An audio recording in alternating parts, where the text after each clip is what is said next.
tomorrow. And thanks for watching.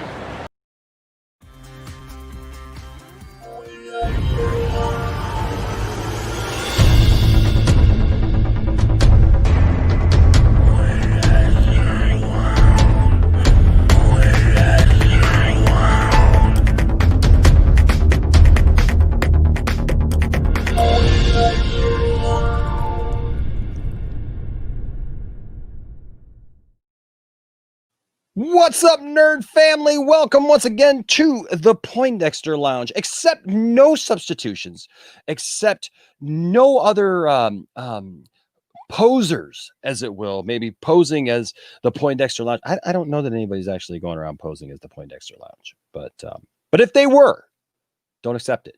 Don't accept it, because this is the one. This is the only. This is the room. Like if you don't see this, it ain't real. This is 100% certifiable. Kind of crazy, but you know what? It's all right, because we're the Poindexter Lounge, and that's what we're here. That's right. We're the people going like from we got the night shift.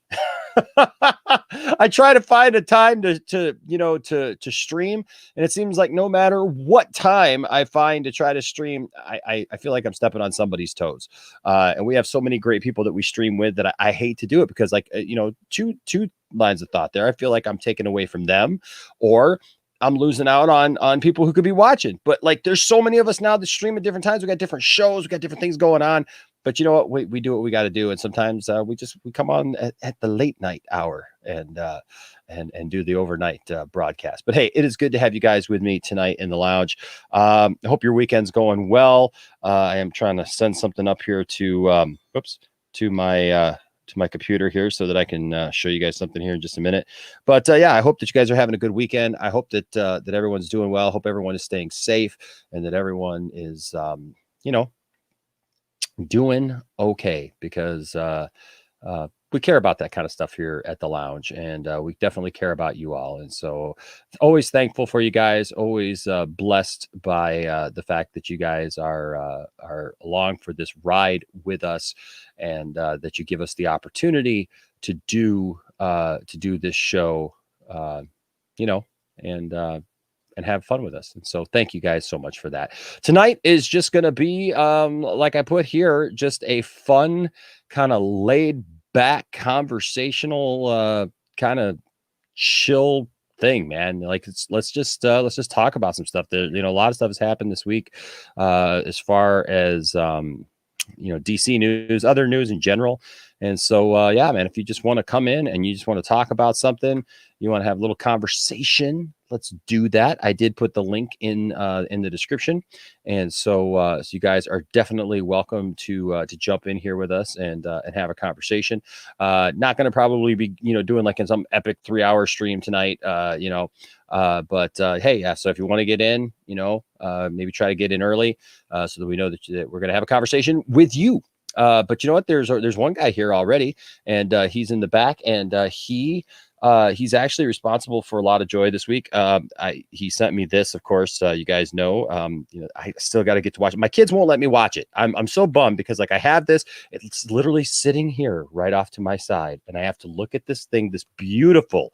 Look how beautiful this is. I mean, this looks like something that I would have bought in the store, and I mean, it's got all this stuff on the back. Look how great that is. And then, I mean, when you look at these discs, folks, I can't even put into words just how beautiful. Look how beautiful this is.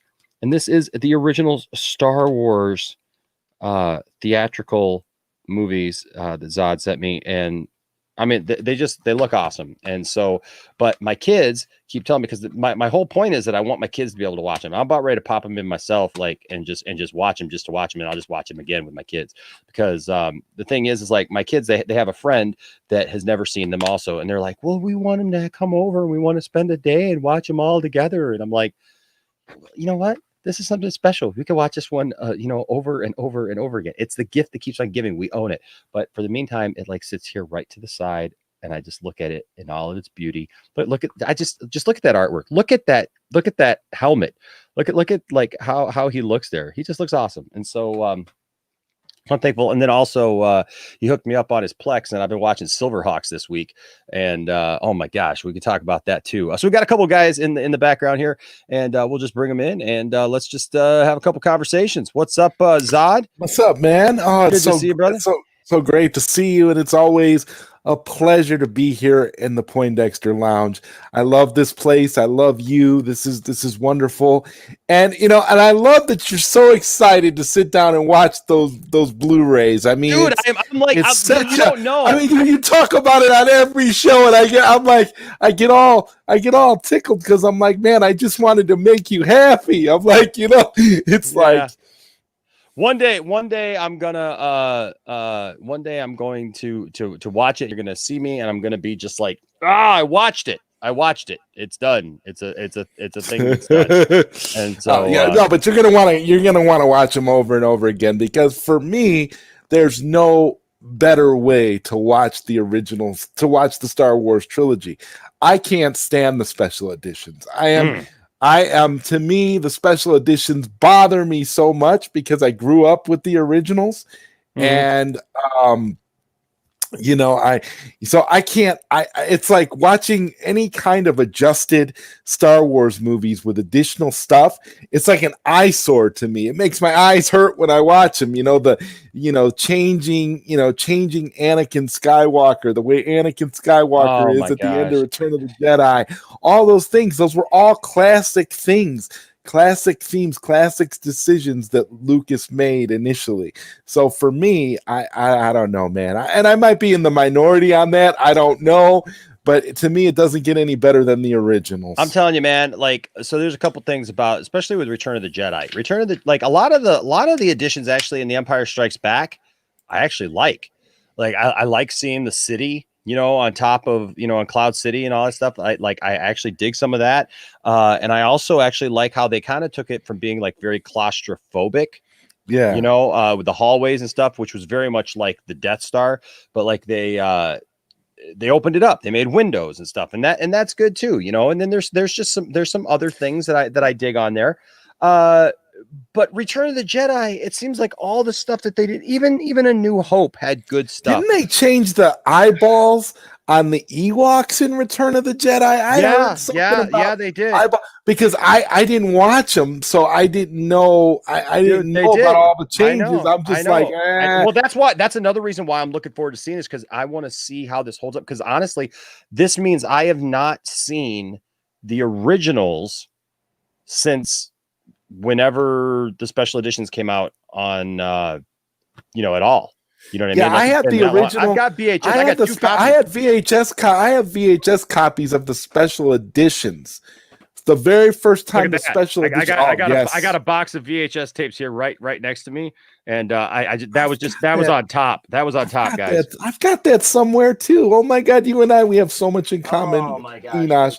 I've got it somewhere around here too. Yeah, I had that box set. Just that. Yeah, you know what? Yeah. It was a box set with all three, and it had a fold out. It had a fold out to the casing, where it was plastic and you could open it. I remember that. No. Yeah. Oh, yeah. Baby. Yes, sir. So I got two sets of this. Now these are my originals. I know I've got the Return of the Jedi set somewhere, or the Return of the Jedi. Now these all were separate. I bought these at Kmart out of my own money when I was 10 years old. I worked every week. I saved up money and I put them in layaway. Ladies and gentlemen. And it took me forever because they were $20 a piece, $60. You know how long that took a 10-year-old to work and to get these things out of layaway. But I'm telling you what, Zod, the day that I got these out of layaway, I was the happiest kid that you ever saw in your life. I brought these home and I just watched the heck out of them.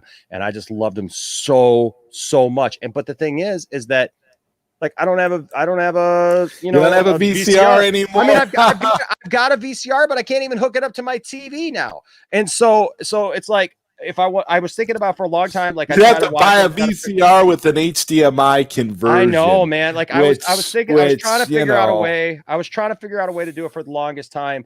But now that you sent this to me, I'm so looking for this, because look, Return of the Jedi, they put so much dumb stuff in Return of the Jedi. Like you were talking, they got rid of the Yub Yub song. How do you get rid of the Yub Yub song? talking about a defining thing for kids for generations. I still sing the original Yub Nub song. I remember going to summer camp as a kid, man. I went to summer camp as a kid, and I remember every night, the last night at camp, we'd have a campfire. We would all sit around the campfire, and we would sing the Yub Yub song. Man. So they like took it out of the movie, and you're like, "What is going on here?" So yeah. Oh my gosh! And I'm right here with Tom, with Thomas right here. Look, I've got that original Sebastian Shaw action figure of Anakin. Like, it didn't make any sense when they put young Anakin in that movie. It was like, oh my gosh. Yeah, I would have to agree with you that I believe that Return of the Jedi has a lot of the most egregious changes for like the special editions, like especially or because again, to me, nothing is more offensive than in the original Star Wars where they changed Han shooting first. Yeah, I'm a big defender of Han shoots first, and the thing is it's not that Han shoots first; it's that Han shoots. Han shoots him, kills him. They make it seem like it was like a shootout, like it was an even type of thing, but it was not a draw. And so many kids, today are growing up not knowing the truth because all you have is these bastardized versions of these movies that don't depict it the way it was originally intended, and that's my biggest problem. Yeah, like I'll give you this, Enosh. I can understand, that there's people that have a lot of love for the sequel trilogy. I know you love those movies. I can't, I'm not gonna hate on anybody who loves those movies. But the problem I have is that he's messed with the original Star Wars trilogy on a level that just, to me, didn't make any sense, especially when those movies are masterpieces on their own. What's up, Joker? Yeah. Yeah, well, that's the thing is they started messing with stuff, and then he didn't stop. Like, no, well, that's the thing is just keep messing with stuff. Well, and then you got what was it? Somebody said here that they have to fast forward through it because of the musical number in there, and I agree. Like that. They changed. Oh my gosh! In Return of the Jedi, there was a song in Jedi's, but it was different. It was it was called Lob to Neck. That's what it was called. And for some reason they got rid of that too. Yes. It's so much better, more musical. And the reason why I heard, and this was a rumor I heard the reason why they got rid of Lob to Neck was because that they felt that the song was too much of had too much of like a strip club vibe song, so they removed it and put something else in there. Size Snoodles, who's all legs and lips, was singing it. What exactly? Else I don't know. Exactly. Anyways, we got a couple other guys. We're gonna bring in Master Jedi Wanderer. What's up? What's going on? Hello. How you doing, man? I'm doing fine, thank you. Good to have you. And then also we got Andrew Casali. What's up, Andrew Casali? How you doing, brother? Hey, Enosh. Hey, Andrew. Hey, man, your mic sounds a little low there, sir. You may want to get a little closer to your mouth or turn it up. Whatever you got to do. You know what I mean? So, but yeah, we're just talking Star Wars right now. So I'm so excited to watch this. Like I said, if my kids don't get with it pretty soon, Zod, I'm just gonna watch it. Then we'll just watch it again with them. Just I almost feel like I need a crash course back into it. You know what I mean? Like I just need to watch it. But see, but the problem you're gonna have, Enosh, is once you go back and watch those again, you're never gonna ever watch any other editions that they release because it's gonna take you back to being that 10-year-old boy. I will probably watch Empire. Because, like I said, I like some of the things in Empire. I don't mind some of the changes in Empire. But they didn't go overboard in Empire either. You miss the original, do you miss the voice of the original Emperor and the dialogue with the Emperor in the original Empire Strikes Back. Don't you miss that? And that weird monkey looking shadow that the Emperor was. Yeah, yes. No, I know, man. Dude, I can't wait. In fact, you know what? As soon as we end this stream, I'm gonna have to throw that in. I'm gonna have to pop in Return of the Jedi and just go. You know what? I'm going straight to Jedi. I want to hear Yub Nub. Come on, Yub Nub. But it's beautiful. Hey, real quick before we do go on, I do want to say a proper shout out to all of our supporters here at the channel. You guys are awesome. Thank you to all of our Patreon supporters. You guys are fantastic. And here I added our latest Patreon supporter, Corey Bronco Flores. Thank you so much. And to everyone who gives super chats or whatever, look, it doesn't fall on deaf ears, and it's never expected out of anyone. I'm blown away that you guys support the channel. So I do want to say a proper thank you to everyone. And then also don't forget our memberships. We got memberships here at the channel. And like I was saying, here probably after the first of the year, we're going to do this big push. So get in. Once we hit a certain members number, you guys all know that I do giveaways for the month, for people who sign up for that. And of course, this month, Ryan Hartwell, he won the Matrix and the Animatrix. And so as soon as we're all clear around here, I'll sanitize these, spray these suckers down with some Lysol and get them right out to you, sir.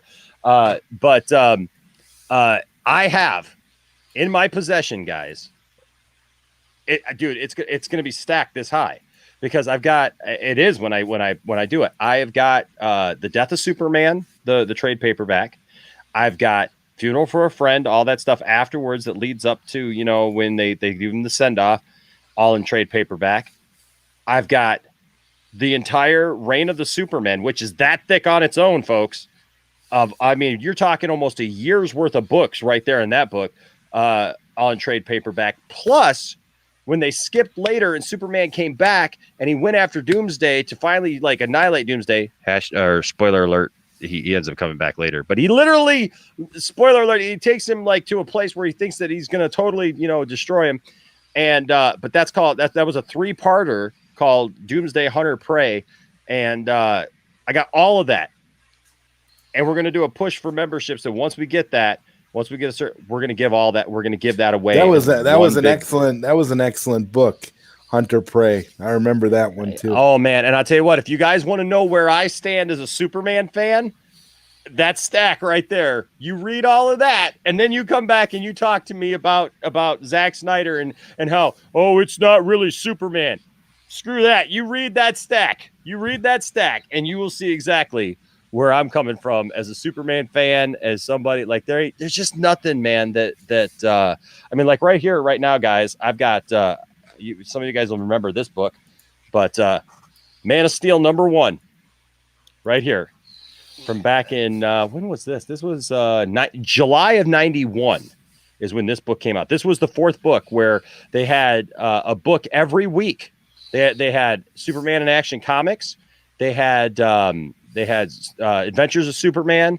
They had the actual Superman title, and then they introduced Superman, the Man of Steel. And you'll notice, where is it? Oh yeah, see right here where it's got that little number 19, where it says 1991-19.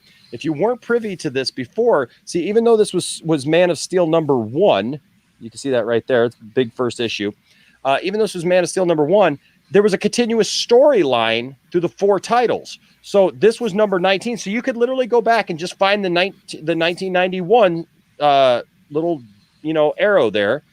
And then it was just right there. And you just go ahead and get whatever's in line. So if you wanted to know what happened right before this, you got number 18. If you want to know what happened after this, you got number 20. And it was every week then you had a new book.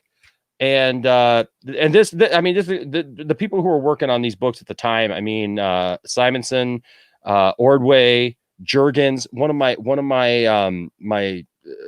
my just favorite books that I have even is one of my friends got me a signed comic by Dan Jurgens.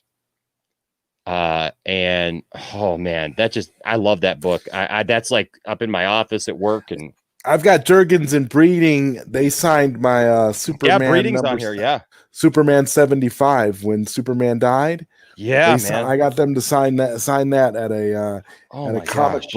comic book convention. And dude, you know what? And yeah, Breeding's on here, McLeod's on here, Grummet's on here, and what was it? Bog. I always mess his name up. Bogdanov. Was that what it was? Yeah. Bogdanov. But here's the thing, guys, is back then, like they had such a great story group because they even though they had 4 different titles, they had one continuous story. But what was cool is like they would have a story going on in Superman, Man of Steel. And so since the books came out once a month, you'd get this little side story. And here there'd be this overall story that'd be going on over all the books, but you get a little side story that would be going on. And that was going to be just in Man of Steel. So you had a collection of characters that were in the Man of Steel book. And then you had a little collection of characters that were side projects in Adventures and Superman and Action. And man, these were the days, folks, of comic books right there, man. Just a lot of great stories that were being told back then. And that's my my superhero days. That's my comic book collecting days, guys.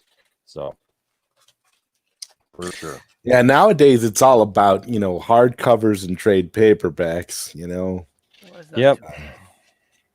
Yep. No, I hear you, man. That's what it looks like we lost Jedi there. I was going to show something, but I don't think I have it now. I think we sent that one out. Barcelona tagged me in a tweet earlier tonight showing off her collection, and she showed a Teen Titans book about Batman, and it was one of the books we had. Oh, hey, I got to address some stuff here. I'm sorry. What's up, DC Talk with Extended? Thank you so much, sir, for the $5 super chat. You're awesome, man. Thank you, brother. I really appreciate you. And then Dr. Fate in here says, you ready for Darkseid, Enosh, and the anti-life equation? Dude, I am so ready. I am so ready for some Darkseid. You guys ready for some Darkseid? Heck yeah. Oh, yeah. Yes. Thank you, Anthony. Appreciate you, man. Thank you, sir. Appreciate you for sure. You have a wonderful night. I am trying. I know that there are others within our group. I've been trying since I saw him on Lightcast. I've been trying to get Ray Porter on the channel. And I was having a hard time getting through to him. And then of course I hear other people in our group are trying to get Ray Porter too. And just as I'm hearing that some stuff, is happening or not happening or whatever, I finally broke through the wall myself. And so now I'm trying to figure out what to do about that. Like, do I go ahead and have Ray Porter on sooner than later? Or do I wait? Or how do I do that? But I think there's enough Ray Porter to go around for everybody who can get him. So yeah, pretty much. So I think so. I mean, I want to interview him about his audio book. Oh, dude, yeah. About his audio book career, because he almost every audio book that I buy on Audible has Ray Porter reading it. So I'm a fan, not just of the idea that he's Darkseid, but I want to know about the rest of his career, Absolutely, man. Absolutely.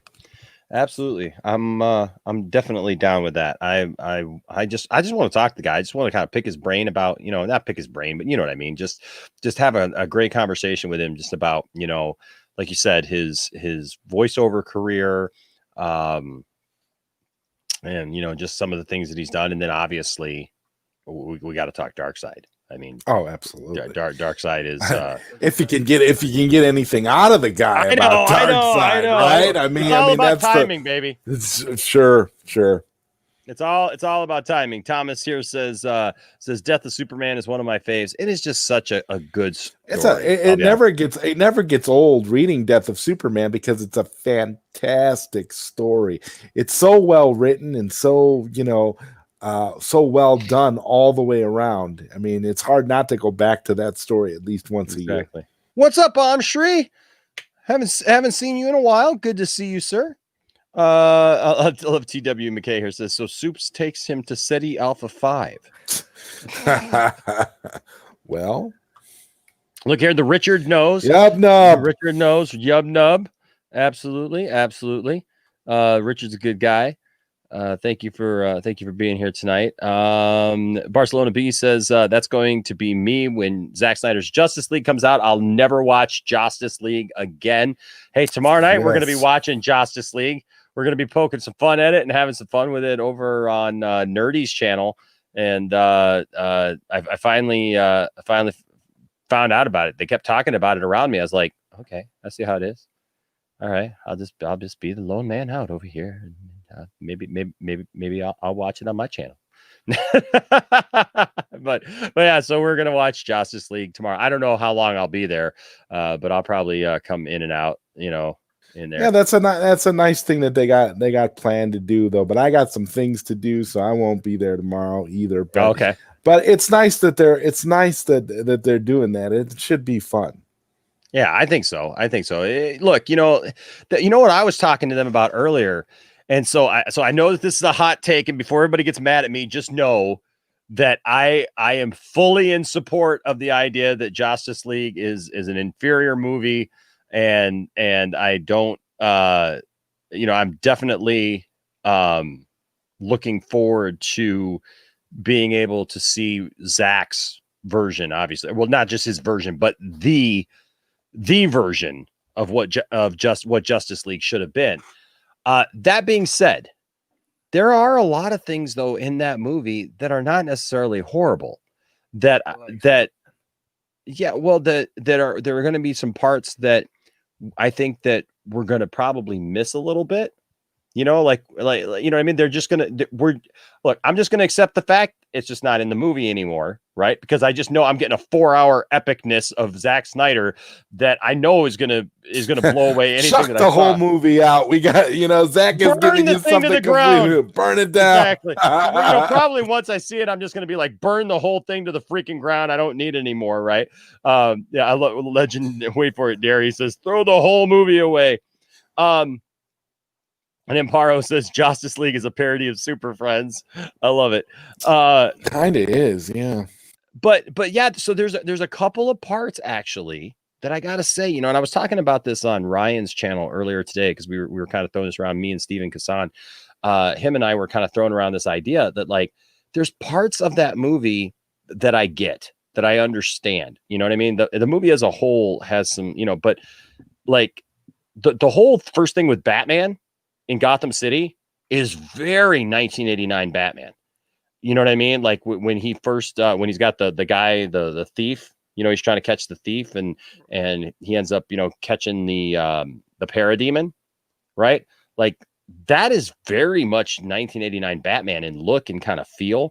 It's kind of cool. Well, and you also have to remember then too, you also had the Tim Burton Batman 89 music playing while that was happening. That's true. So it's kind of like it got you in that frame of mind. It was kind of trying to scramble your brain a little bit and to tell you, no, this isn't really this Batman. This is Tim Burton's Batman. But when he's back there, like behind there, and you see, Ben Affleck in the shadow, like you're going, yeah, okay, that looks pretty cool. And I'll be honest with you, I know it's been made fun of to death. The little speech the Superman gives at first, and everything, about like the kids are questioning him, it's on the cell phone, thing. But I was sharing today, like when I was growing up, we had a community police officer. His name was Officer Smalley. And when I first saw that thing at the beginning, it actually kind of reminded me of Officer Smalley because he would come to our school. He would talk to us. He would, like he was never preachy or whatever, but he befriended us all. You know what I mean? Like he would hang out with us at the crosswalk at school, after school. And we just talked to him. We pick his brain about being, obviously not about like if he fought a hippo who would win or anything like that, but like if, like just like what it was like to be a cop, what it was like to be a police officer and he would just share that with us. And the thing is like, I really feel that we need more of that kind of stuff in our world today, where we need more stuff like community policing and stuff like that, where the police officers are looked at as real people and as friends and as helpers to the community. But when I saw that and the kids are like filming him and they're like, what's your favorite thing about, this and that? And it just kind of reminded me of that. And so, yeah, look, the Mustache Gate kind of ruins it you know, like because mustache being removed and all that stuff, you know, it kind of ruins all that. But on top of that, though, I still kind of like that, and I like the Flash scene, stinger at the end. I kind of dig. I kind of dig where he's racing him. I agree. But before we go any further, ladies and gentlemen, just when I think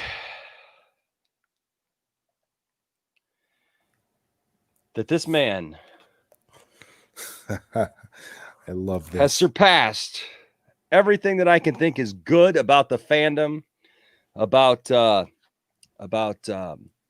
friendship, about what it means to be nerdy, about what it means to be a positive force for nerddom in our community, ladies and gentlemen. He goes so much further above and beyond anything that I could ever hope for. Ladies and gentlemen, will you welcome with me my good friend, your good friend, nerdy in many ways, Mr. Dawson. I've been thinking about blowing up my toaster, but then I would make my bread hot and hard at the same time. Is it bad that I want a piece of that toast? Honestly, I mean, I look at that toast. I'm like, God, that toast looks amazing, doesn't it? Right? So we've joked around about those videos for so long now, right? What an intro, by the way. You're welcome. You're welcome. We've joked around about his videos for so long that I literally reached out to him today. Wow. And I was like, dude, look, we love your videos.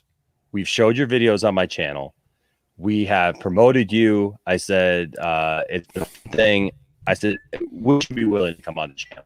And so I'm hoping that I haven't from him yet, but I'm hoping that that we can get him on here at some point, because the guy's talented, you know.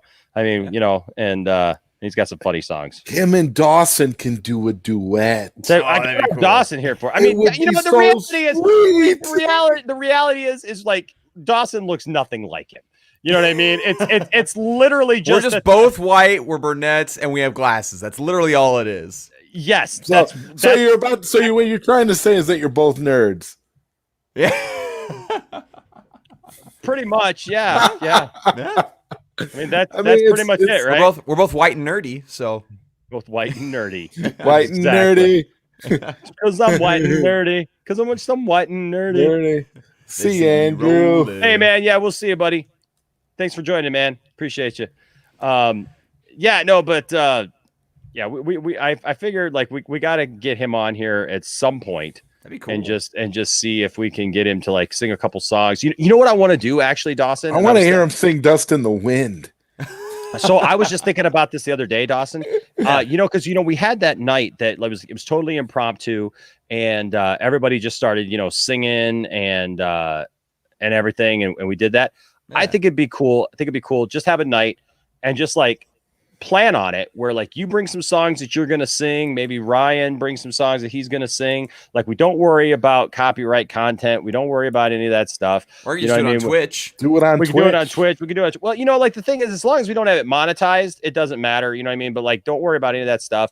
And then you guys just come in and let everybody sing their song that they want to sing without. Why don't we do like a karaoke night or something? That'd be pretty dope. Just like but like just you're bringing your guitar. I mean, would you guys like to see that? You tell us in the chat whether or not you guys would like to see that, because I think that people would dig that, because people really seem to respond well to that night. That it was just kind of impromptu, and that was us like messing around. We didn't know what it was going to sound like. We all make sure we have an acoustic guitar. I'll make sure I have an acoustic guitar, and I'm not like blowing out people's ears with the guitar and I can't hear, stuff like that, that I'm all plugged in, but I can't hear a thing, hear a blessed thing. Speaking of music, everybody in the chat, just keep an ear out for something on Tuesday. So some spicy in the works, some spicy. Oh, and McKay, I appreciate that you love my posters. I'm glad somebody does. Oh, nice. Yes. This is nice. Even the Manning poster. What do you mean, even the Manning poster? Even. He calls it out. Even. You mean look, man, he's He's saying that he even loves that Manning poster. I don't know why. I mean, the thing is that Manning's a little creepy there. He's got a little bit of weirdness going on there. But, it's not like the madness. It's a little weird, if you know what I mean. Yeah, it's the cream that's settled to the bottom, is what I'm saying. I see McKay. Oh, wow. I see McKay. Not rising to the top. He's not raised to the top. That cream settled to the bottom, and it's a little curdled. Yeah. He says a hashtag cottage TB12. cheese. So you're a Tom Brady fan, McKay. Okay, I can respect that. Weird hair hanging off the front of this hat. It's mine. Yes, it comes with every hat, right? Yeah. Yeah, no, it seems like people would dig that. So yeah, so we'll have to. Here's a little preview of something that is a little preview in advance. I know that Dawson doesn't know that I have this. Oh boy! But it's a preview of maybe something that Dawson may be getting ready to show us on Tuesday. I don't want to be a big celebrity. I just want to get famous enough to be a guest on all the podcasts that I like. Ain't that the truth? Right? Or the sequel. Man, that was great, but I think that pancake stack could have been a little bigger. Are you kidding? I'm stuffed. Actually, I have to go. Do you remember if you pay here or do you go up to the desk? Here at Breakfast Diner Chain, you'll never know where to pay. What? That is weird. We got a Batman leg in the street. They dismembered the Dark Knight. So girl, let's do some crime tonight. Yeah. I think that one is you, Dawson. Got a Batman leg in the street. Whoever did that is a monster. Oh man. Like the crazy or things, a right? mutant. Oh, hey. There's a lot of fun debates to be had about pizza. But one thing you can't debate is that if the meat's not from the Chacarone region of Italy, it's just not Chacaroni. The more you know.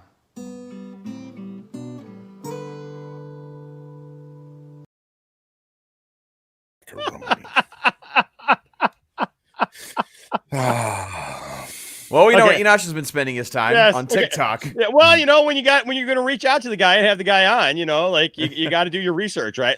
Last one. Here are the fruits that I'm afraid to eat. Dragon fruits, durians, rambutans, bananas. And here are the fruits I'm not afraid to eat. Apples, plums, grapes, green apples.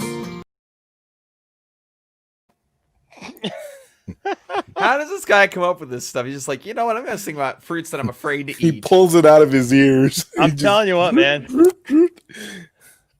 Like fruit roll. I He's agree. pulling like fruit roll-ups out of his ears, and that's how he's getting his ideas. Tell you what, man. I'm telling you what. When we do have him on, we'll have to do the show live from the lunch trench. Yes. Wow, that'd be awesome. We could all have different entrees with us. Where you can, it's the trench where the ditch where you can eat your food. Oh my gosh! Awesome. Hey, did you guys hear about the Muffin Man? Yeah, the Muffin Man. You know the Muffin Man who lives on Drury Lane. Yeah. And also You're a monster. That's still your wife will let you do that voice. Hey, it's but not. She won't let you do the sweet one.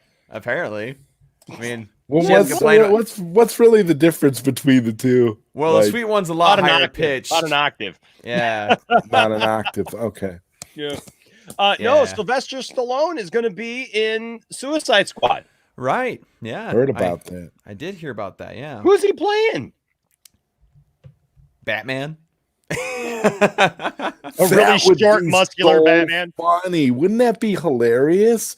Like, I don't Joker. know if you know this. Sylvester Stallone was supposed to play Batman in that fan film that Sandy Cholera did. Batman Dead End. Have you guys ever seen Batman Dead End? No. Definitely look it up. It is fantastic. Look it up on YouTube. It's from a director named Sandy Cholera. It's called Batman Dead End. What an unfortunate last name, Cholera. What an unfortunate last name. Yeah, wow. Hey. Ryan Hartwell. Hey, yes. buddy. Thank you, man. Awesome.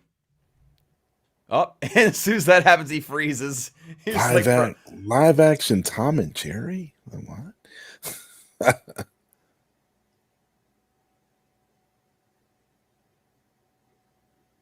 Thank you so much. Oh. Okay, I'm back. Okay. Yeah, you're good now. Jeez. Okay, man. I turned off the Wi-Fi and put it back on here. Okay, so Ryan Hartwell with the $5. Thank you, sir. Appreciate it with the super chat. Says, just wondering if you've seen the teaser for the live action Tom and Jerry movie. No. I've never even heard of this. No, I haven't. Hold on a second, though. I got to see if talk amongst yourselves for just a second, because there's something that goes along with this. Actually, I'll be right back. Give me just Dawson a second. and I have nothing to say to each other. Just give me just a second. I'll be right back. It's like that one stream of mine where you're like, "What do you want?" Right. When I was talking to the ambassador about Babylon 5, what do you want? And also, I'm just like, "Whoa! Oh my goodness! It was scary." Oh man, that is pretty funny. Yeah, I don't know who Sylvester Stallone would be playing. That's odd. Like, it would be kind of funny if he played Batman, though. I would think that was hilarious. Like, yo, Harley Quinn, you're going to jail. especially if it was done like parody, like this movie kind of looks like it's gonna be, like kind of goofy. That'd be funny. You can call me Joker. Says, you want to hear a worse name? I heard of a girl named Disappointment. True story. Wow. If that's the case, then that's really sad. It's funny though. A girl named Disappointment would grow up to be the hottest girl ever. Like you could imagine. Like, talk about compensating for the fact that you're named something weird. Like, have you ever seen a sexy Gertrude? I mean, come on. So what it boils down to is that if your name is Gertrude, you're going to be working very, very hard to make yourself have that appeal. Well, it's kind of like the song "Boy Named Sue" from Johnny Cash. Like, the guy had to be tough because of his name, and so if a girl that's named Disappointment, is really working to figure out how to. Yeah, I mean, you just imagine. I mean, she would be going out of her way to make herself look like amazing, like out of this world. Like, not even. Yeah. I mean, when we if we say supermodel, that wouldn't even do her justice, because she would make sure that she has everything. She'd be super smart. Oh yeah. Well, see, at that point, she just changed her name all over the place. Well, yeah. At that point, you would, because as a child, I mean, could you imagine being a little kid and going, to school and having a name like that? You'd have to change it. You have to change it. Some parents are a-holes. That's what the moral of that story is, man. So how are you gonna name your child something like that? What is wrong with you? Oh man. Like you were a mistake. like every day she's being reminded that they didn't want her there. Man. Like, that's ridiculous. That's pretty messed up. And Shifty Gizm says, Batman Dead End is amazing. You guys should record your reactions to it. Why? Because reasons. OMG. Yeah. I know Sandy. He's a good guy. He directed 2 Batman fan films back in the day, Batman Dead End and Batman Superman World's Finest. And they are fantastic, both of them. Yeah, I have to catch one of all his fan films on YouTube, because I've seen a couple. I will tell you, there's one that was done from a good friend of mine, Wyatt Weed, a guy that I know. The Dark Knight Returns. You need to check that out. I have seen that one. Did you like it? Yeah, it was just the first. I know part, him, right? Yes, I know him, and I know, and I'm also good friends with the guy who, the guy that there's a guy who played like the pimp that in the car. I know him, and then I know his father who played Alfred in the in The Dark Knight Returns. But yes, they are such great people. I have to tell you, Dawson, it's some of these people who made these fan films are like salt of the earth people. Some of the nicest people you'll ever meet, and I mean, it takes a lot of love and dedication to do these kinds of films, and they come out so well. And I don't know if did you see the Robin one? That was from 2004. Grayson, have you seen that one? No, that's another great fan film. Very, very well done. Okay, I'll check that out. I do remember seeing the Dark Knight one or Dark Knight Returns one a while back, and I think I watched it again recently. I think the one thing that I had an issue with was just like, and it's hard to do like the whole costume thing with a fan film, but like the cowl was like he did have the wide eyes, which is cool. Right. Like they he specifically, when I interviewed him on the Zod Rider show, he specifically I specifically asked him about the white eyes, and he talked about the complications of the cowl and the things that you have issues with are things that they had issues with when they were making the movie. Right. So right. Yeah. I tried to find something. I tried to find something and I couldn't find it. And now I'm really disappointed because it was so topical and it totally went. So now you're the disappointment. I am. I have a suggestion, and I don't know if you guys would be interested in this, but someone actually said in the chat about reaction to Dead End.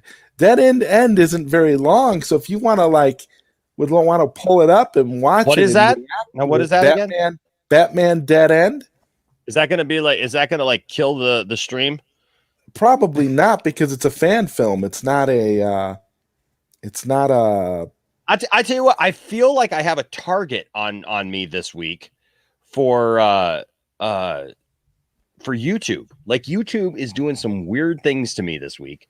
Zod, I don't know if you saw, like, earlier this week we had a video literally like taken down while we were on the air. Did you really? Oh yeah. We were on the air. We were on the air, and like it got taken down. And at first I thought because we had just watched the funeral for Superman, right?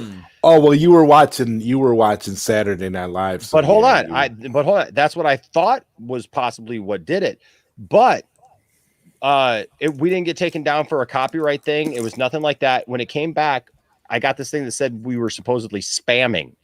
And I was like, what? We're spamming. It was like, and when I read the definition, it says like putting links in there that send people to off-site websites and stuff that can scam them out of money. Are they trying to start? Are they trying to?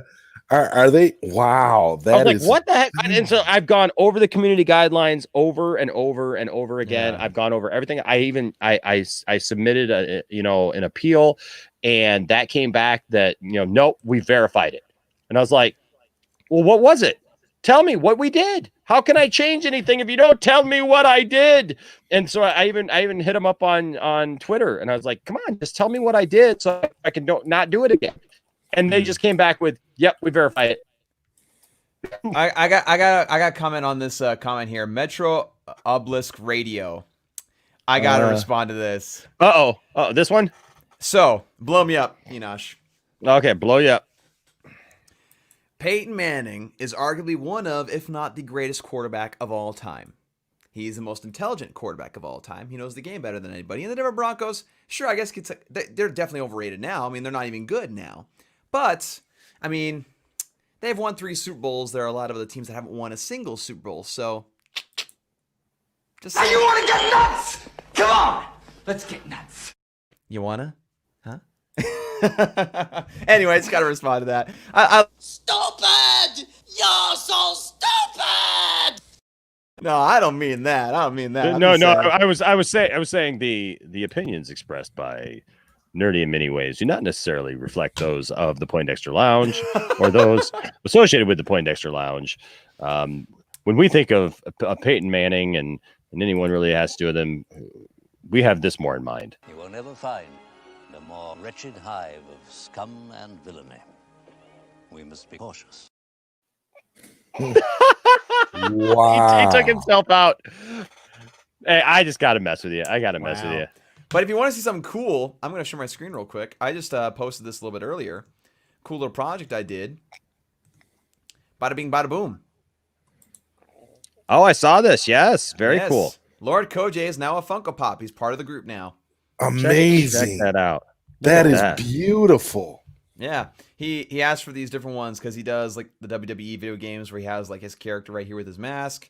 Heck yeah. This is like one of his profile pictures that he's had with the no hate shirt. He has like a Pikachu like onesie that he really wanted, so I just put his face on a Pikachu, and then, bam, Zack Snyder's Justice League hoodie. You can see it down here. Nice, so, very that nice. Is awesome. Very nice. Of course, look at this one. This one right here is fire. That's absolute fire right there. It is. Love it. It is. I love that one. Looks great. Sweet. It is great. Yeah, man, that's good stuff. That's good stuff. Yeah, just wanted to share that. Absolutely. What is the worst name you've ever heard someone? What? Caleb? Caleb says, "What is the worst name you have ever heard someone having?" Ooh. Oh, you had a story about this, Enosh. Yeah. Well, let's see. I knew a guy when I worked at Kinko's used to come in, and his name was actually Sexual Blue. No. Yep, his name was Sexual Blue. And I'm sure YouTube right now is going, he said the S word. He said the S word. Like, I don't even know what gets you tagged anymore, man. Who knows? But yeah, he used to come in all the time, and his name was Sexual Blue. And he came in and he got really mad at us because the people who worked there would start laughing when they would see him come in. And and so like one day one day he said something to me about it, and I said, dude, you know, and he's like, well, why do I feel that like every time I come in here, people are laughing at me? And I'm just like, well, dude, your name is Sexual Blue. Like, we know that that's not your real name. Like, dude, right? Like, Right. come on. No, dude, we know, bro. We know. Come on, man. Get with it. Like, it's funny. I'm sorry to have to say it's funny. Your name is Sexual Blue. What do you want us to do? We also had another guy used to come in. His name was General. And of course, I couldn't see him come in once without thinking of Superman 2. You know, it's like, he's the general. Yeah. You know.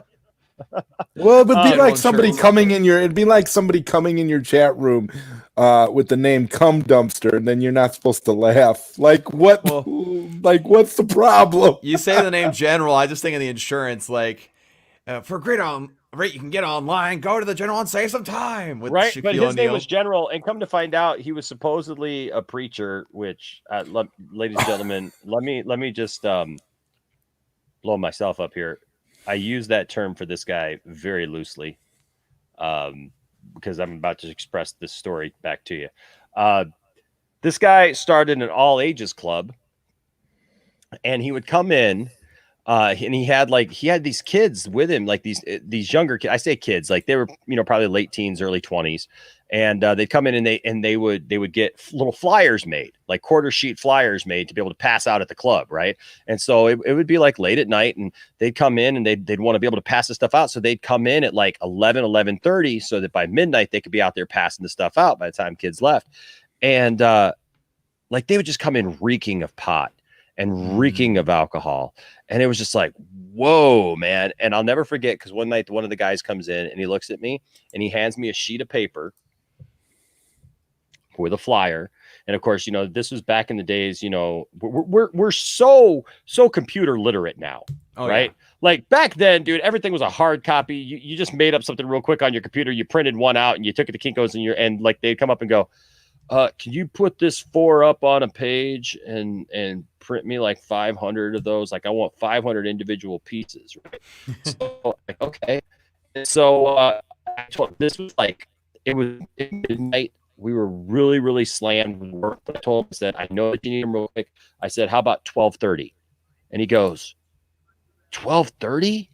And I said, yeah, man. I said, you know, give me about a half hour. I'll have this all done for you. And he goes, man, no, man. He's like, I need these by like 11:30, man. And I looked at him and I said, looked at the clock on the wall. I said, dude, it's after 12.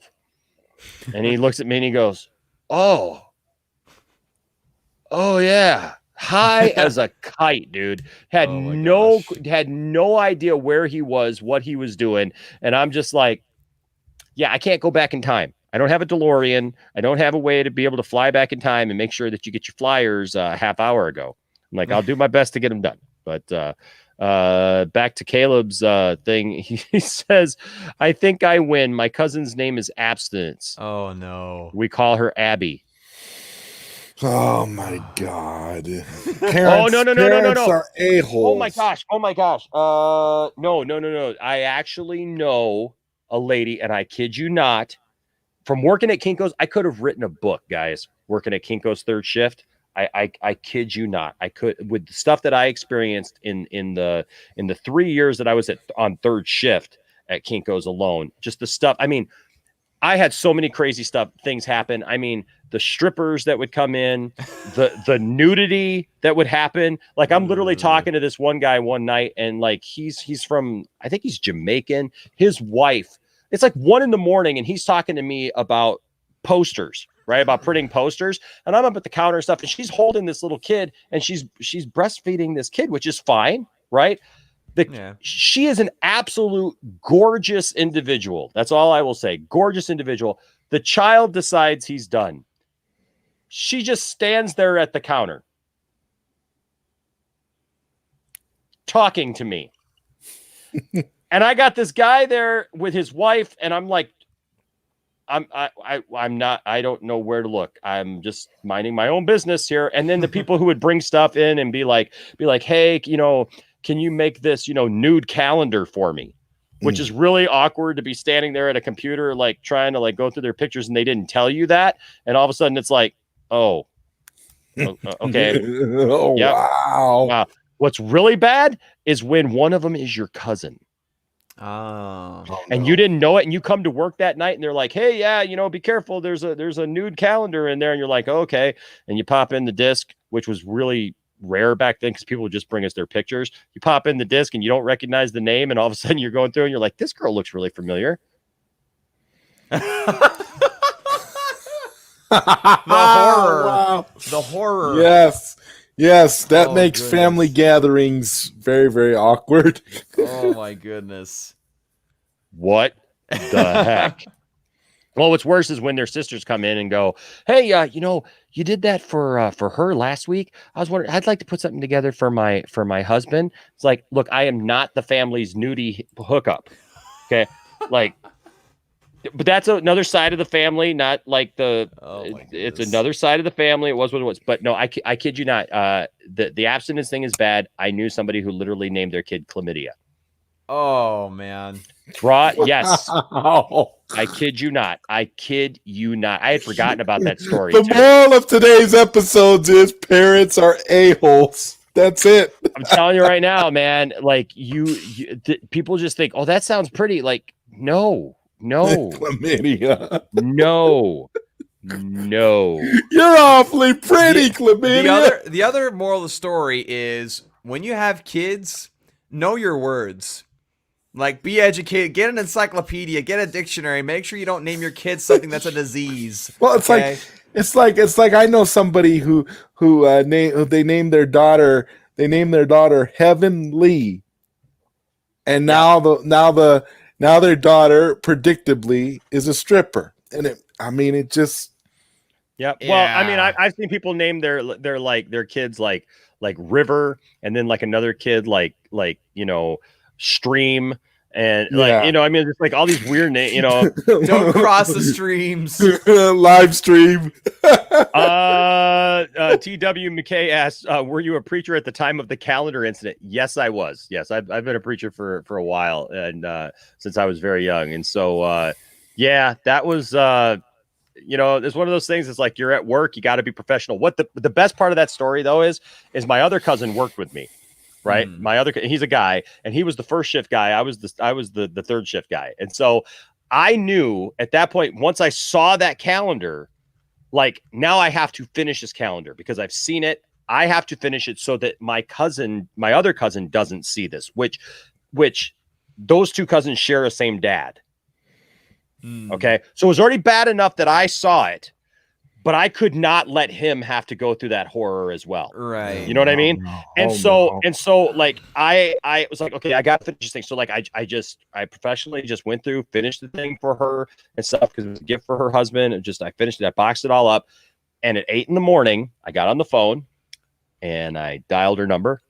And she answered the phone. And I said, "Hi there." I will not say her name, but hi there. Yeah, this is Enosh at Kinko's. You know, your cousin.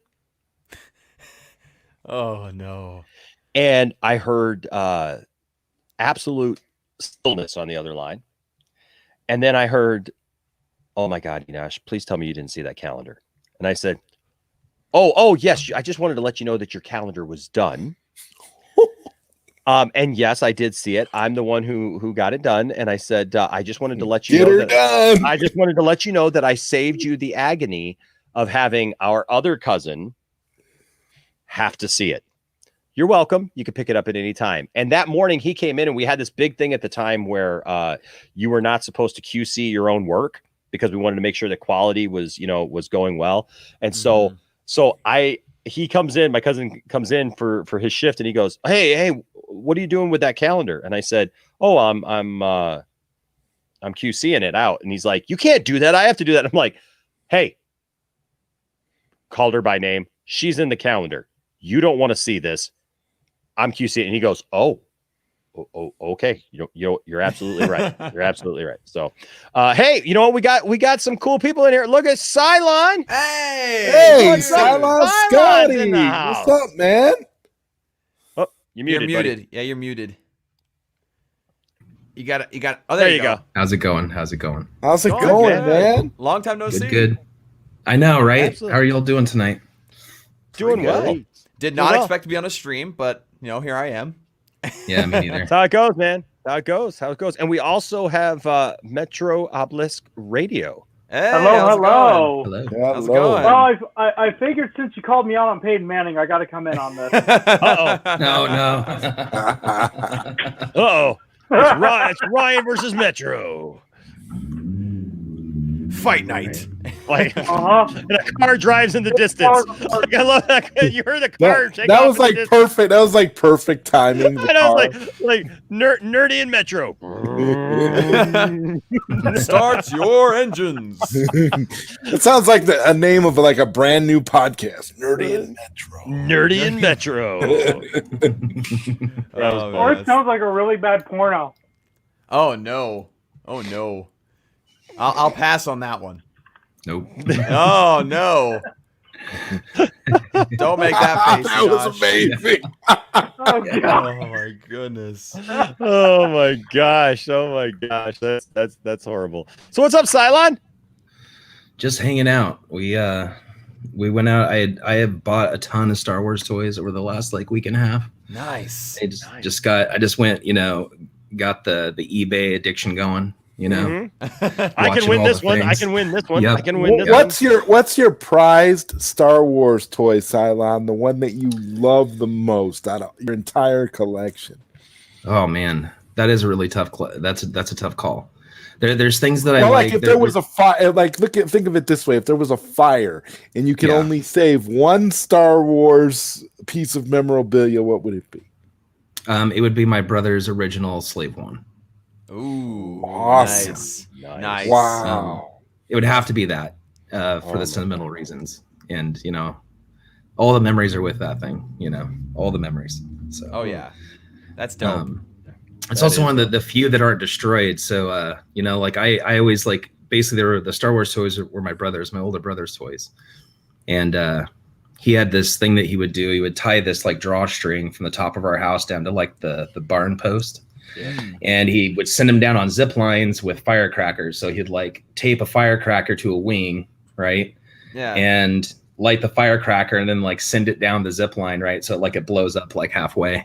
So we have a lot of the little X-Wing and TIE Fighter toys, the one with the collapsible button from the originals.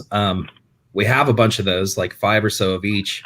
They all have firecracker, burnt off wings and things like that. But the Slave One got kept pristine. That didn't get blown up. That's beautiful, man. That's awesome. That's so freaking cool.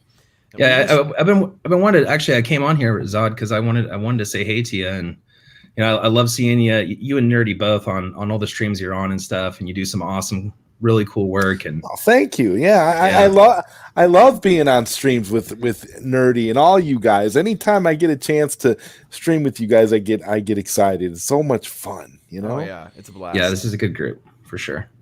Yeah. But oh man, I'm trying to what about you, Zod, on Star Wars toys? What would you grab? I have an old lightsaber from from when the Empire Strikes Back was released. Oh, nice. Back in the early 80s. I got it as a kid, and it's one of the few surviving Star Wars pieces of Star Wars memorabilia from the time when I was a child that I still have. It's actually being kept in storage at my parents' house because I live in a small apartment and I can't have all of the toys and stuff I had when I was a kid right now. Right. So right. Makes sense. I tell you what, man, it's addicting, Cylon. I mean, like I know that feeling of like you find something on eBay and you're just like, oh, it's there, and then it's like you get outbid by like $1, and you're like, oh, I hate when that happens, I was gonna spend $20 on that anyways. I can up my bid to 22. I mean, it's $2, right? If I really wanted, it's only $22, and then it's like it gets up to like 25, and you're like, well, it's $5. Like I could do it, and all of a sudden you find yourself you're bidding, and you're like, who the heck is this bidding against me? Like automatically, right? You start to get mad and realize what they're doing. Yeah, and it's you like wish now danger you're just upon them. You're just like, right, wow. Well, you know what it is. You know what I've noticed. A lot of that is because of how they have that. They have that thing where it says reserve not met. So it's like they have like an amount in mind that they want. So it's like they're bidding against you because you're trying to they're trying to get you up to the amount that they want you to actually spend. Keep this in mind right here. Thomas Bartholdi says my snow speeder was one of my favorites. Now I've got a snow speeder. I've got I'm right up here. Sure, you have it. Well, yeah, of course I do. But right up here is my regular snow speeder. But I've famously been talking to everybody about this deal that went down for my Black Series snow speeder, right? Where I bought from Megalopolis, and it's been 4 months, and I have not received my snow speeder yet. Keep that in mind, folks, because I'm about to show you something. I ended up buying it. I ended up buying it on Amazon. So stick right there. I'll be right back. I gotta show you this. He's had to leave like 5 times now. I love Enosh's enthusiasm for all this stuff. It's so refreshing to see it in the way that only he can display it. It's amazing. Yeah. It's like watching my inner child. Like you see like the inner 10-year-old like jumping out at you every time Enosh gets up to go get something from his collection. Yeah. That's my thing with books right now. Like I've been collecting a lot of books recently, and I actually went to that same shop today, and I got a little something. Really? I got something for somebody for Secret Santa, which I'll tell you off the stream because I don't want to risk the person, seeing on the stream when I got them. But when I went to the store, I saw different books that I thought would be pretty cool, like Batman Europa. I saw that book. I saw Doomsday or Darkseid War. Saw that book. I saw oh gosh, what was the other book that I saw? There's a couple books that I thought would be really cool, but essentially they're all like $5, and I'm just like, oh. But I'm good for now. I'm about to finish up my my read of the Jeff Johns Jim Lee Justice League run. Cool. Finish up reading that, and then I'm probably gonna start all over again. Honestly, I'm probably gonna read Watchmen again, just because it was such a blast reading that. And I gotta read Batman Dark Knight Master Race again, because I read that in one day just because I couldn't put it down. I want to like take my time this time and like actually enjoy like everything. So you're gonna basically savor every panel. Oh yes, I'm gonna like try to understand everything and like make sure I like know about everything that happens in the books, because like I know them when I read them, but like then a little bit of time passes, I'm just like, you know what, I gotta refresh myself. So now my books have been getting pretty good. Plus I'm getting my own copy of As I think I told you this, I'm getting my own copy of my brother's book, No Pray, No Pay. Yeah. Yeah. They're sending me a copy He's to give away. They're sending you a physical copy. Yeah, sending me 2 copies actually, one to give away and one to keep for myself, Nice. which is cool. So looking forward to getting that whenever that. Well, I guess that drops on the 17th. So yeah, No Pray, No Pay on Amazon. Type in Asher Storm, No Pray, No Pay. And Hey. Yeah, man. I want to catch up. I'm gonna try to read the other 2 books over the next couple of weeks, and then I'll get into that one. They're good stuff.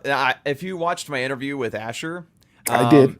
Did you hear about the one scene in that first book that we talked about that I really loved? Yeah. When you get to that part, oh my gosh, it's freaking hilarious.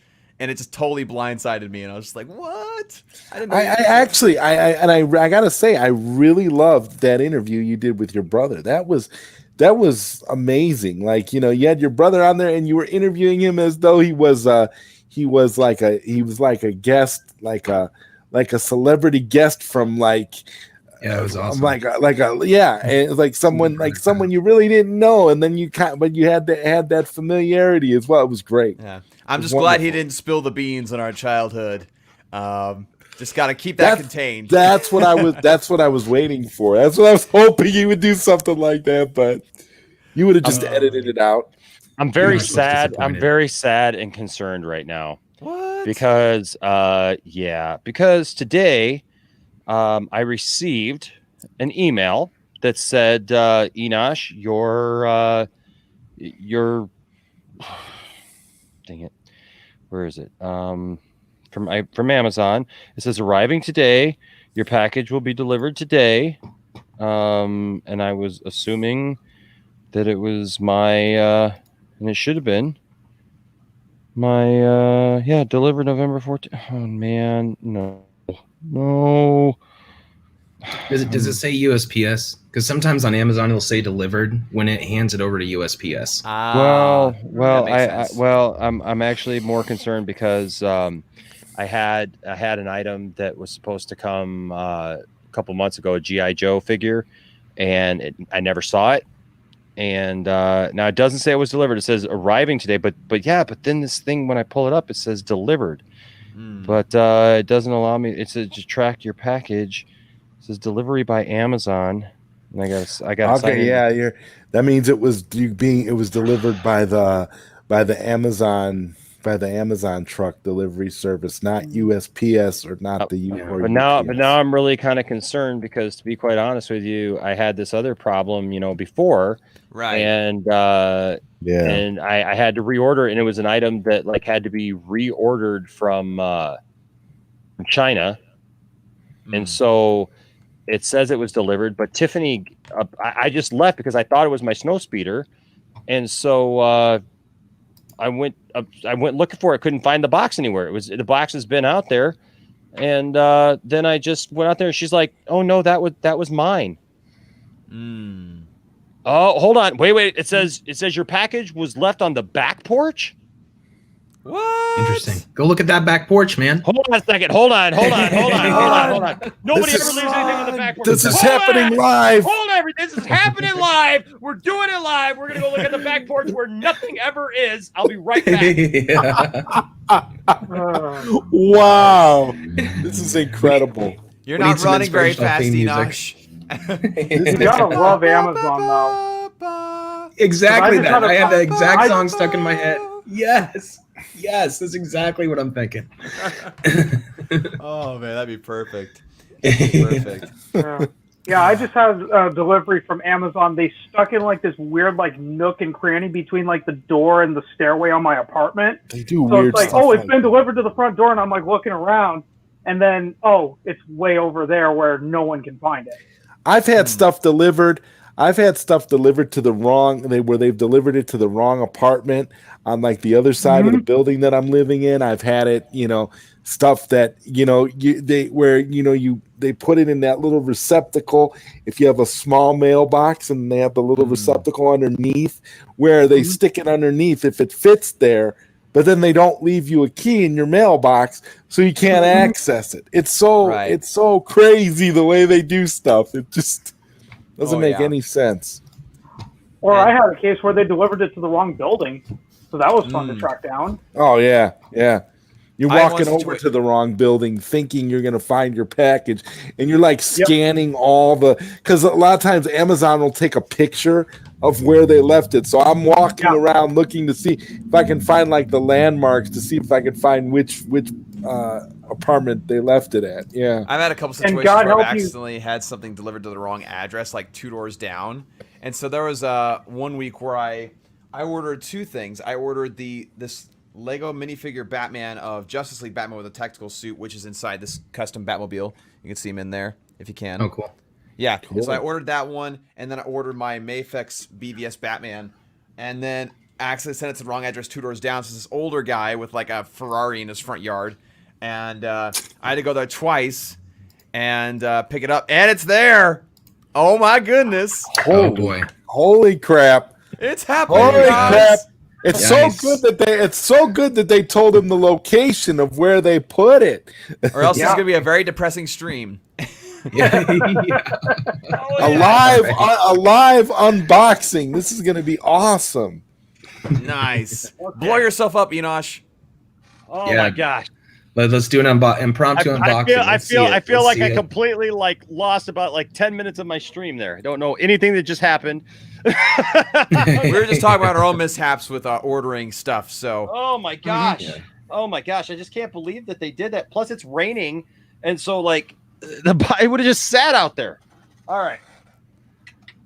You got to blow yourself up, man. I got to blow myself up. Okay, here we go. Here we go. I've been waiting for this for 4 months, man. Woo! 4 months away. You can see how wet the box is, even. Oh man, it's been out there for a while, bro. It's been out there all day, man. What the heck? Why they deliver it to your back porch? That sounds so I weird. don't know. Maybe I don't know. There was another box that was this size that was Tiffany's stuff, I guess, today, and so I just assumed that was it, but apparently it was not. Huh? Oh. Wow. Dang, man. Look at that. Is slick. That's dope. That is Woo, baby. Oh, and it's intact, no issues. I know. Look at that. Great. The box looks awesome, and it comes with DAC. Comes with DAC. That's awesome. I love that. Look, check this out. Gotta love DAC. Oh yeah. Man. That's pretty crazy. Oh my gosh, this is gonna be fantastic. High quality. It is, man. This is, you know what? Surprisingly, the box isn't wet at all. Really happy about that. Holy cow. Says, Snowspeeder, while stationed on Hoth, the Rebel Alliance modified T-47 airspeeders to become snowspeeders. The snowspeeder was a 2-man vessel with a pilot and rear-facing tail gunner. And then Dak Ralter, an eager young rebel pilot assigned to Hoth's Echo Base. Dak served as Luke Skywalker's tail gunner during the Battle of Hoth, but was killed because Luke didn't pull him out by Imperial fire that struck the back of the snowspeeder. You need to pull out, Luke. Poor Dak, man. Come on, Dak. Oh, I almost totally took out took out the whole thing. Look at that. Look is sick. You ever heard Dak's last name before? No, I've never heard Dak's last name. That's what I'm saying. That's what I was going to say. I'm like, I hope I'm not the only Star Wars nerd that hasn't heard Dak's last name. I had no idea either. Dang. Dak Ralter. Yeah, definitely looks like him. Look at that detail. And I've got the Luke. I've got the Luke that goes with it. But you can see there. Dang. Well, so both of them will fit in the ship? Yeah, both of them fit in the ship. Yeah, both of them fit in the dude. cockpit. Like hanging that from the ceiling with both of them in there. Oh my gosh, it's gonna be cool. It doesn't get any better than this. Oh, I love new toy day. Love it. You know what I got? You know what I've got, guys, that I still have to open? I still have to. Sophie. Hey, it's Sophie. Hey. What's up, Sophie? Now, now the real star of the show is here. Oh, okay. The real star of the show is here. Hi. Hey, how's it going? The real star of the show. Good to see you guys. Good to see you as well. I actually have my my Emperor Palpatine lightsaber in there that I still have to do an unboxing for. It's been here for like a week. Look at there! Look at Tiffany. Even Tiffany thinks that my new snow speeder is pretty. That's so cool. That's so cool that your wife is. That's so cool. Your wife is willing to say like, "Oh, that's so cool." Like whenever I get something cool, and wife's just like, "All right." Enjoy it. I was like, all right, I'll just enjoy it on myself. I'll go kick the ground. Well, and... you know, like Yeah, go kick rocks. Look at Tiffany. Oh my God, that's so awesome. That's why I say I say this all the time. Enosh, you married the perfect person for you, especially when it comes to all this stuff. I mean, my God, the support is incredible. Yeah, awesome. And even she's like, yeah, they always put everything, because I ran upstairs because I couldn't find it because the box was originally on my dining room table, and so I went out there and I'm like, where the heck did it go? Did somebody steal my freaking snow speeder? But I hadn't opened it up yet. And so I go running upstairs and throw open the door, and Tiffany's upstairs laying in bed watching TV, and she's like, what? And I'm like, do you know where my snow speeder went? And she's like, no, I didn't know you got a snow speeder. And I'm like, yeah, it said it was delivered today. I'm like, it was that big box on it. She goes, no, that was mine. I'm like, no, it wasn't. That was my snow speeder. She's like, no, see, all this stuff was in it. And I'm like, then what the heck happened to my snow speeder? Please don't tell me that it got taken. Oh God, no. But yeah, no, I'll tell you what, she is perfect for me. And I will tell all of our female guests, this is the chick that you want to be friends with. Tiff-tastic is awesome. She's fabulous. Awesome. We don't call her Tiff-tastic for nothing. Yes, I was getting my exercise today. I love this. Go, Enosh. You guys all see me run. We're just singing like ba ba ba ba ba. Man, I wish we could have played that. That's awesome. Slow motion. But I encourage you all to find her on social media and stuff. She doesn't always get to do these overnight streams with me and stuff. So for sure, hit her up there, because you guys will like. Thomas says my wife is like more. My wife is like more Star Wars. Okay. That's kind of how my wife is when I come back with a new book. Like, hey, I got a new book, and she's like, okay, cool. Oh, she points out this because she let me get the Razor's Crest for with the new Hasbro thing where they you have to pay for it a year in advance. That thing ain't coming till October of next year, and her compromise for it was she's like, yeah, you can get it, but you have to display it in the living room.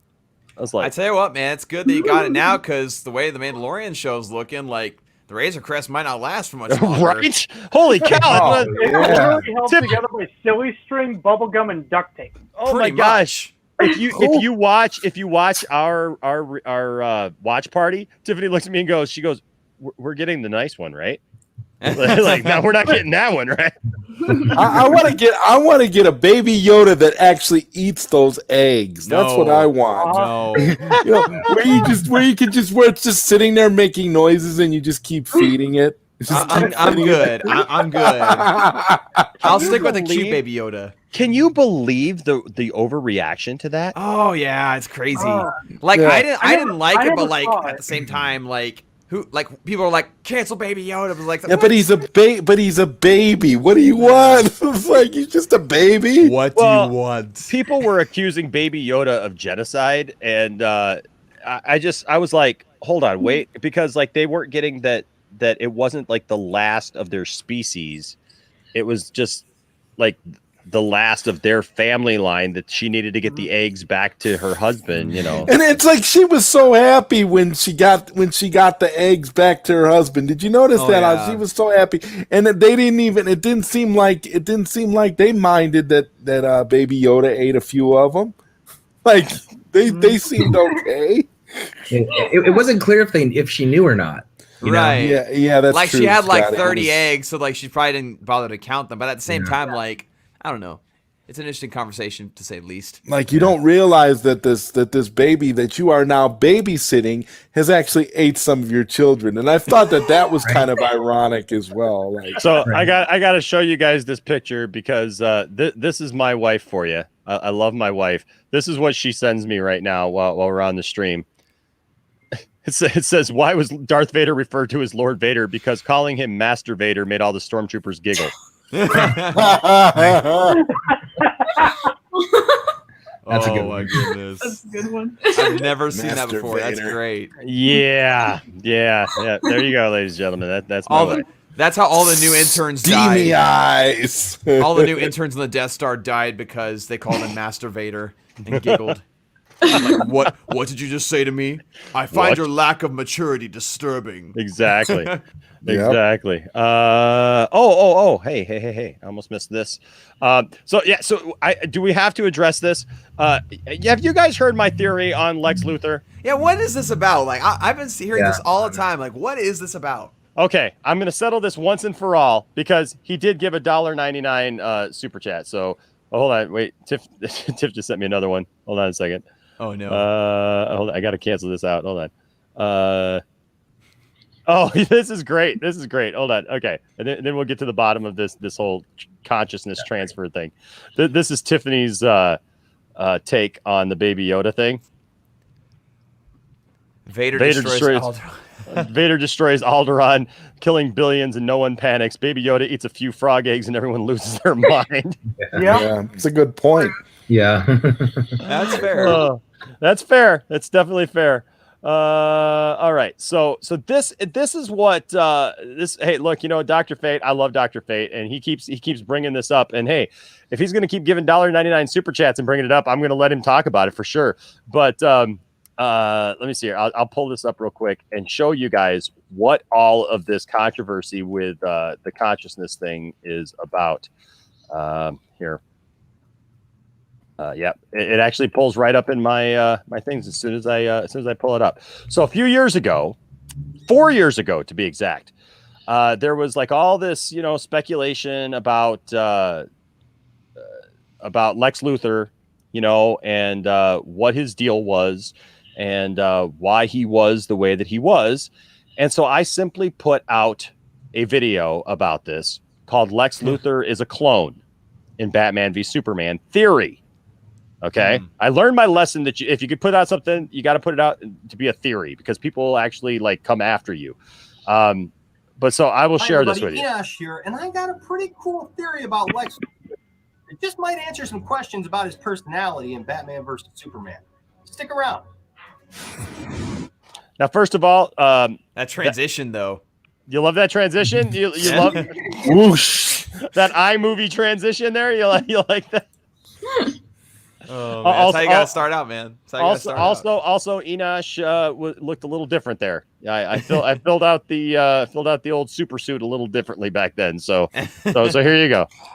All right. So Batman. You tell me what versus you think Superman. about this. Now we're on the other side of its release, and well, this has been a very divisive movie. I mean, a lot of people can't seem to agree about it. You got a lot of fans and a lot of critics who absolutely hated the movie. They don't understand it. They don't understand the plot points. They think that there is no plot and there's plot holes. They think they don't understand why the characters do the things that they do.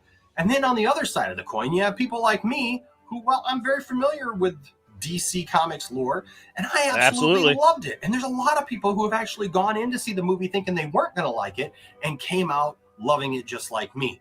So I don't know what side of that fence that you're on, but whatever side of it that you're on, a lot of people seem to agree about the same thing, and that is Jesse Eisenberg's portrayal of Lex Luthor.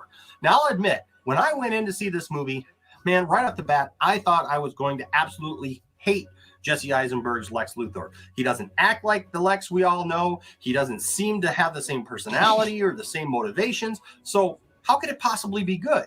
But I will say that as the movie went on, Thomas says I'm more used to Lex yelling, "Land!" But then here's this thing. You see, after seeing it the second time, I noticed something that my wife Tiffany noticed too. And that is, why does Lex Luthor keep bringing up his dead dad? 6 times in the movie. By the way, Cylon, you're absolutely right. And how he was orphaned. And then he talks about weird things like, hey, I left a whole room in my mansion exactly like my dad wanted it. Why would you do that? Including the pictures and everything. And that picture that plays a role in kind of talking about the future of the DC universe. Now, we're going to get into some spoilers here. So if you don't spoilers for Batman v Superman, I suggest that you probably save this video for later. What? But here's the thing.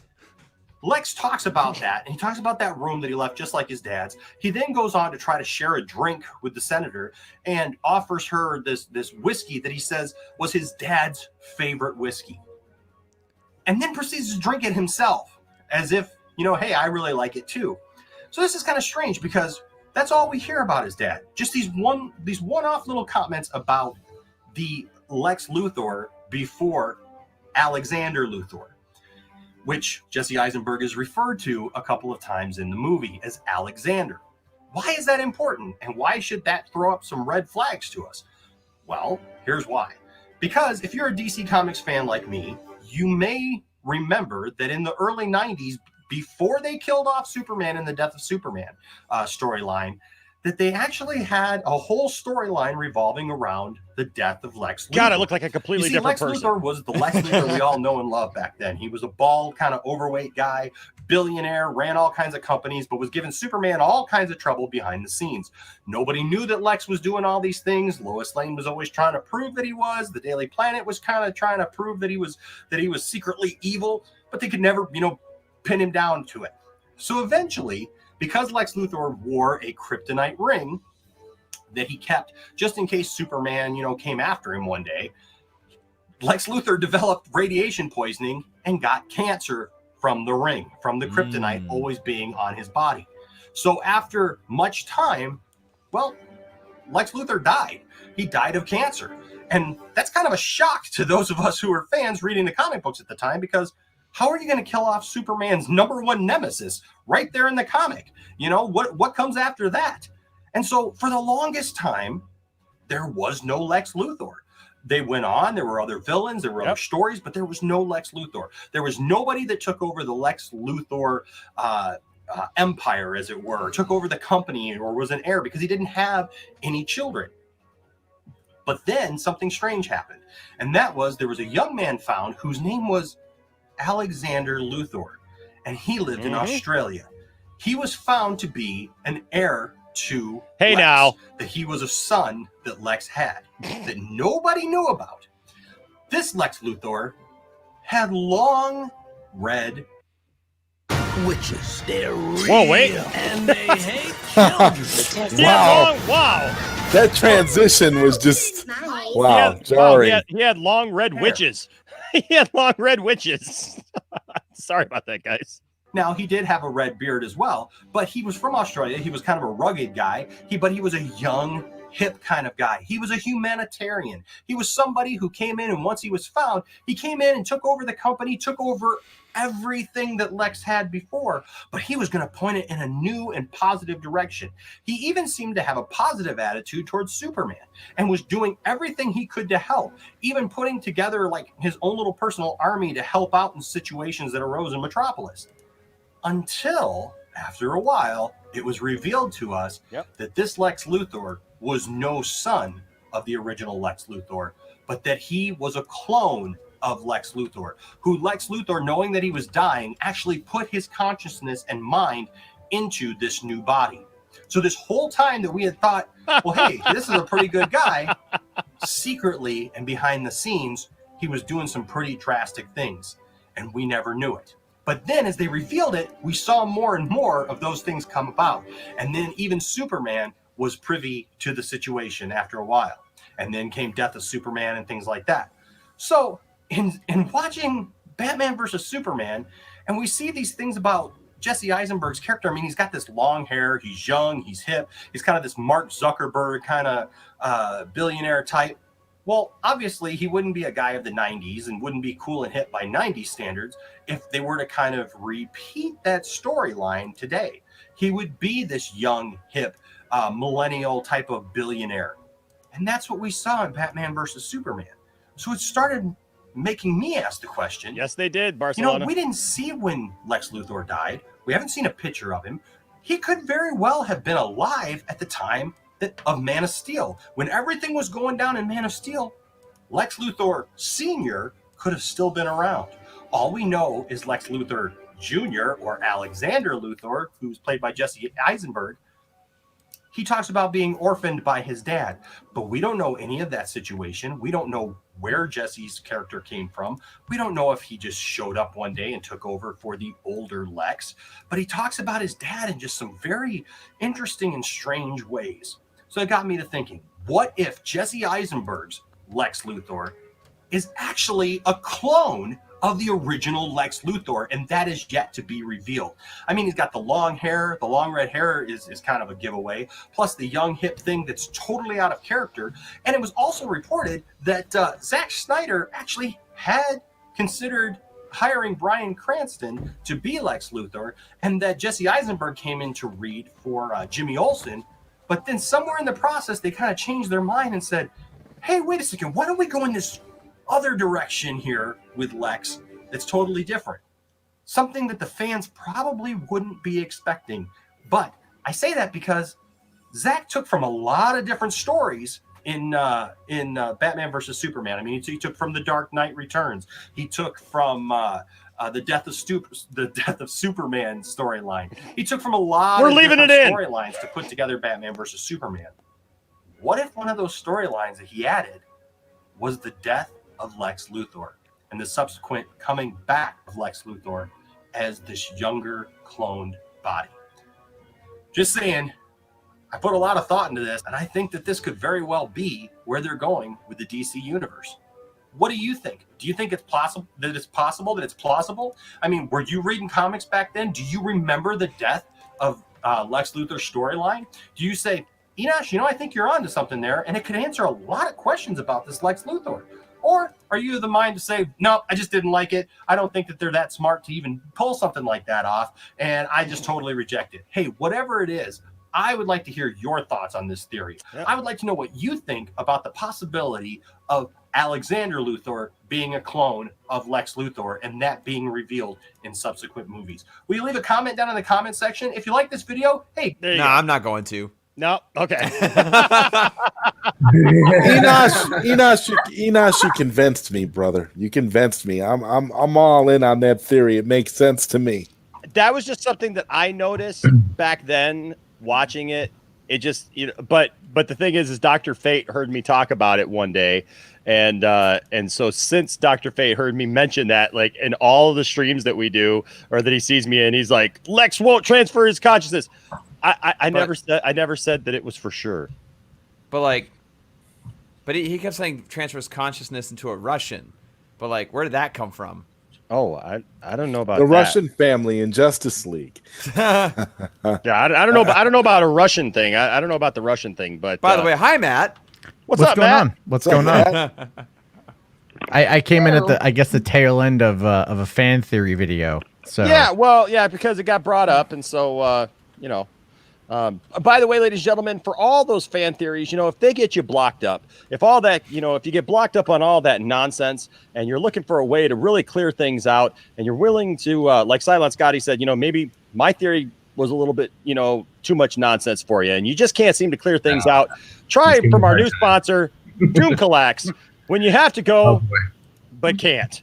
Trust Doom Collects to clear everything out. And if that doesn't take care of it, don't forget Midnight's Ed's personal lubricant. Trust by the Fandom Menace when it really needs to be rammed in. There you go. Wait, God. Wow. So good. That is so good. Oh, Midnight's Edge. What happened? What happened to them? They used to be really good back in the day. Well, I was on until they basically just became nothing but tabloid journalists. Well, here's the thing with that. So, like, I know them. I know Andre. I knew Tom and Rob pretty well too before they turned. I know Tom pretty well. Tom's a dick. Like, I'll put it to you guys like this. So there's a person in the fandom called Mecha Random 42. You probably heard of her. Oh yeah, and the one that tried to sue you. Yeah, she threatened to sue me. I've now actually been threatened with legal action by both her and Andy Signore, so I feel like I'm on the right track. So I'm waiting to see what happens if I can get Doomcock to come out. What's up, Max? What's going on, buddy? Yeah, Mecha Random happened. That's right. But anyway, I lost my train of thought with Mecha Random. It was important to. Oh darn it! We're talking about Midnight's Edge. Right. So thank you. So I criticized Mecha Random on Twitter. I basically called her an idiot because she's an idiot. And then Tom come back with, "Why are you insulting a female?" Like, why are you attacking? And that was the thing. That was like their go-to Oh my response. God, he's white knighting. Yeah. So they all started doing that, right? So like even like Anna, that Star Wars girl, like did the same thing. Like, you're attacking a woman, and I'm like, when did you become an SJW? Like, you make money completely like decrying all of like woke left agenda politics, leftist politics, and yet you're out here going like, why are you criticizing a woman? Yep. Like, wait. How, like, does your logic? Oh no, you guys don't have any logic. You don't. But it's frustrating, and I have to like really bar my teeth and like speak through my teeth on this because it's not my channel. I can't say what I want to say. But I'm being nice. We don't have a dump button over here. We don't have a no, nothing that would contain the litany of words that would emanate from my mouth hole. But really they're just grifters. They know they're grifters, and then they're worse than the people that they criticize on all fronts. And like, you know what's interesting? Are any of you guys familiar with the toy channel retro blasting? Retro blasting? So retro blasting, I like retro blasting for the most part. Mike has gotten really kind of negative over the last couple years about a lot of stuff. And I'll be honest with you, he did a video about the Snyder Cut and about the Ray Fisher stuff that you could tell he just didn't understand the whole story, because he was like bringing up a bunch of points that didn't really make any sense given what we know about all of it. He didn't bring up like the regular points that people talk about, and like the echo chamber stuff. He was other stuff. But it was interesting because today they did a live stream. And I would encourage any of you guys to go watch that live stream, because he hates the sequels, but he also hates the prequels. He's an original trilogy guy through and through. And today they had printed out all of the stuff that George Lucas has said that his trilogy would have been about, like verbatim, like they read it off, what George thinks the Force, like his thoughts, and like it literally went into la la land listening to some of the stuff that George tried to get into, talking about different versions of the Force, the midichlorians, the way that it all connects and all this stuff. And when it was all said and done, even they said, look, I don't like Disney's version of the sequels, but honestly, after reading this, I understand why they said no to George's takes, because this stuff is like so far out there. You can't sit there and say, well, it's George Lucas's, so it would have been great. He's like, this is some weird, crazy, insane stuff, and so it's interesting how there are some of those people who are kind of coming around. The honest ones are willing to have conversations, but I mean, dude, when you talk about, look, I've had plenty of people, because I've mentioned Anna, that Star Wars girl, when I surprised Tiffany for her birthday this year, that I was taking her to Galaxy's Edge. We did it by watching Anna's video about how she went to Galaxy's Edge and hated every minute of it. And I surprised Tiffany because I said, hey, this Star Wars girl will actually appreciate it.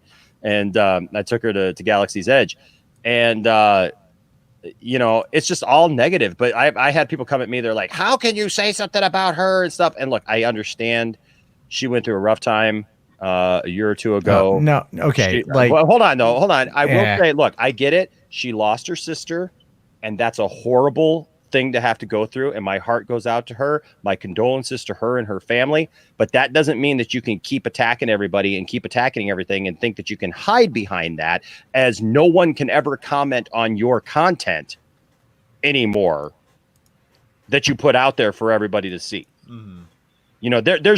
There's a difference there. You know what I mean? As far as I'm concerned, there's a very simple explanation for that. Okay. Very simple.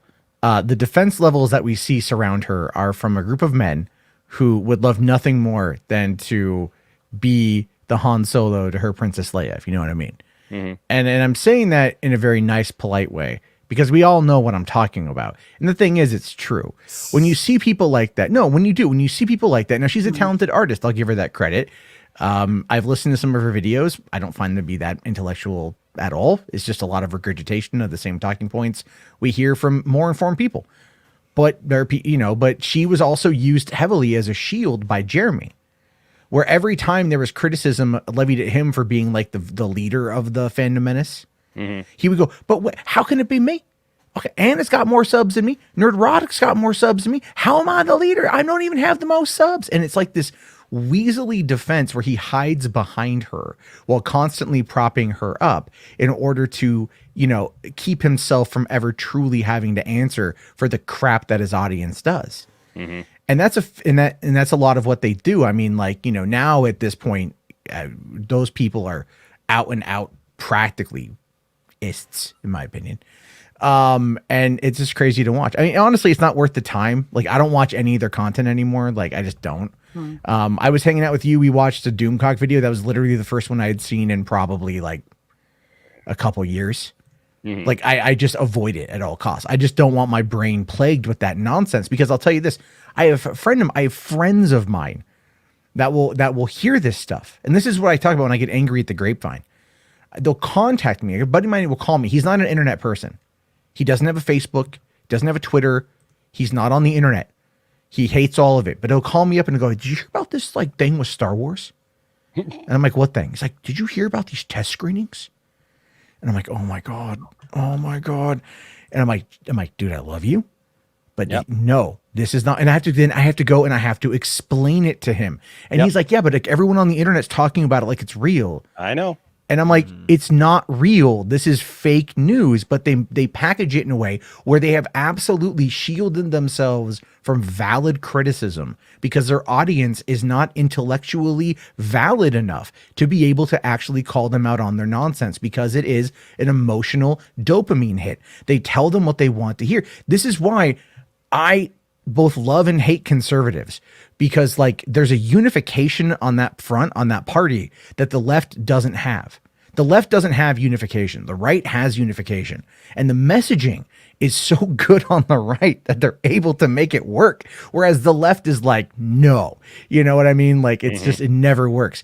And there's that ideological divide there. And not to say that both sides are inherently always right or wrong. There's common ground on both, in my opinion. But it's but looking at the messaging and how everyone kind of circles the wagons, that goes to show you how the Fandom Menace has operated as well as it has. Jeremy has literally taken Trumpism and he has applied it to talking about Star Wars and Star Trek and Doctor Who in fandom. He has been able to weaponize people's anger. And that's what that whole thing is about. And I will say this. I will say this. So I know that a couple people got a split. So I do want to say real quick before they just end up having to disappear, because we do love them and we're always glad to have them on the channel. Both Zod and Nerdy there, Dawson. Thank you guys for being on the show tonight. Absolutely. It's always thanks for having me. It's always good to have you guys on here, and just thankful for you guys, thankful for your input, thankful for just being you. You guys are awesome, and you guys make it a show for sure. So we appreciate having us on, and Silent and Sophie, it's great to see you guys again. It's great as to see always. you guys. You guys are awesome. So this is your send off. This is your send off as Zod and Dawson get in their car to say goodnight to us. Everybody say goodnight to Dawson and Zod Ryder. Here we go. Good 106 miles to Chicago. We got a full tank of gas, half a pack of cigarettes. It's dark, and we're wearing sunglasses. Hit it. There you go. We'll see you, Dawson. See you, man. Yeah, no, I hear you, man. It's really interesting. It's really interesting how people have gone beyond, Matt, just not liking something. It's no longer about you like something, I like, even Scotty and I, we just had a conversation, what was it, a couple of weeks ago, because when I was taking him back to the airport, actually he went with me to take back Ryan to the airport, and we had a whole conversation about The Last Jedi. And Cylon, I respect his opinion, and he hasn't been a fan of The Last Jedi. But Cylon, I mean, what did you tell me just a couple of weeks ago or a week ago or so when you guys watched it again? So, I mean, what I said was I still don't like a lot of the rest of the movie, but I came to accept and understand the direction they take Luke, to the point where I mean, I don't know, I think you felt the same way. It wasn't hard to watch the Luke parts, and I in fact enjoyed the parts with Luke. I had a new appreciation for the conversation you had with Yoda, after the points from your conversation. When we sat down, we were like, okay, we're going to suspend the things we've thought about this movie, and we're going to watch it through this lens from Enosh, where, this is a beautiful message about, Luke basically handing down the most valuable message as a Jedi, which is failure. And that Luke embodies, that position. And looking at it from that lens, I really appreciated it. I definitely am not a big fan of the movie Last Jedi, but it gave me some peace about it. There's things I enjoyed about it when I really watched it. I got some to add to this as long as it's on my mind. The Last Jedi did not kill the sequel trilogy at all, because if you think about it, with leaving Luke on the island, that was an idea from J.J. Abrams. Why did he not go save Han when he was knowingly in danger? What's the only explanation for that? Well, this guy's clearly given up. Because if he's still connected in with the Force, if he doesn't go save his best friend of 30 plus years, then he's just a shitty person. Well, but see here's an interesting thing about that, because George Lucas actually, so they picked apart different pieces of George's ideas for the the Last Jedi, and actually for the sequel trilogy as a whole. That was actually one of George's ideas, was that Luke was gone and in seclusion and cut off from everybody because of some kind of failure or some kind of thing like that. So that was actually George's idea. That wasn't even JJ's idea. That was George Lucas's idea himself. And he was dealing with his own failures. And this is the conversation that Scotty and I had, which I think is awesome, because my point is that it's good when people from different opinions can sit down and have a conversation about something that they like or don't like. And it's not that I have to convince, Scotty and Sophie that you have to get it my way. You have to love this movie through and through, or I can't be your friend, and I'm going to make a bunch of videos about how these people are stupid. These people are idiots. If you accept the fact that Luke Skywalker could be this way, then you are absolutely a moron. And, and that's the way that Jeremy's and Doomcock's videos ring, is that you are an absolute moron. I mean, I've done videos on it myself, especially when Palpatine when they found out that he was a clone. Jeremy does this whole rant, and I did what I thought was a pretty funny video, kind of looping it over and over again, because he's just like, I'm not well versed in the EU, but there is no way that I'm going to believe that he was a clone. Well, it's right there. They say it, and then it's reinforced in the book.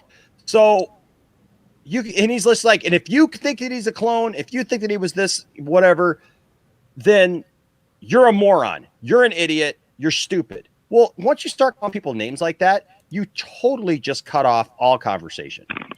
And if you're cutting off all conversation, then what are you doing? You're not trying to be part of the fandom. You're not trying to help in any way. You're just trying to bully people.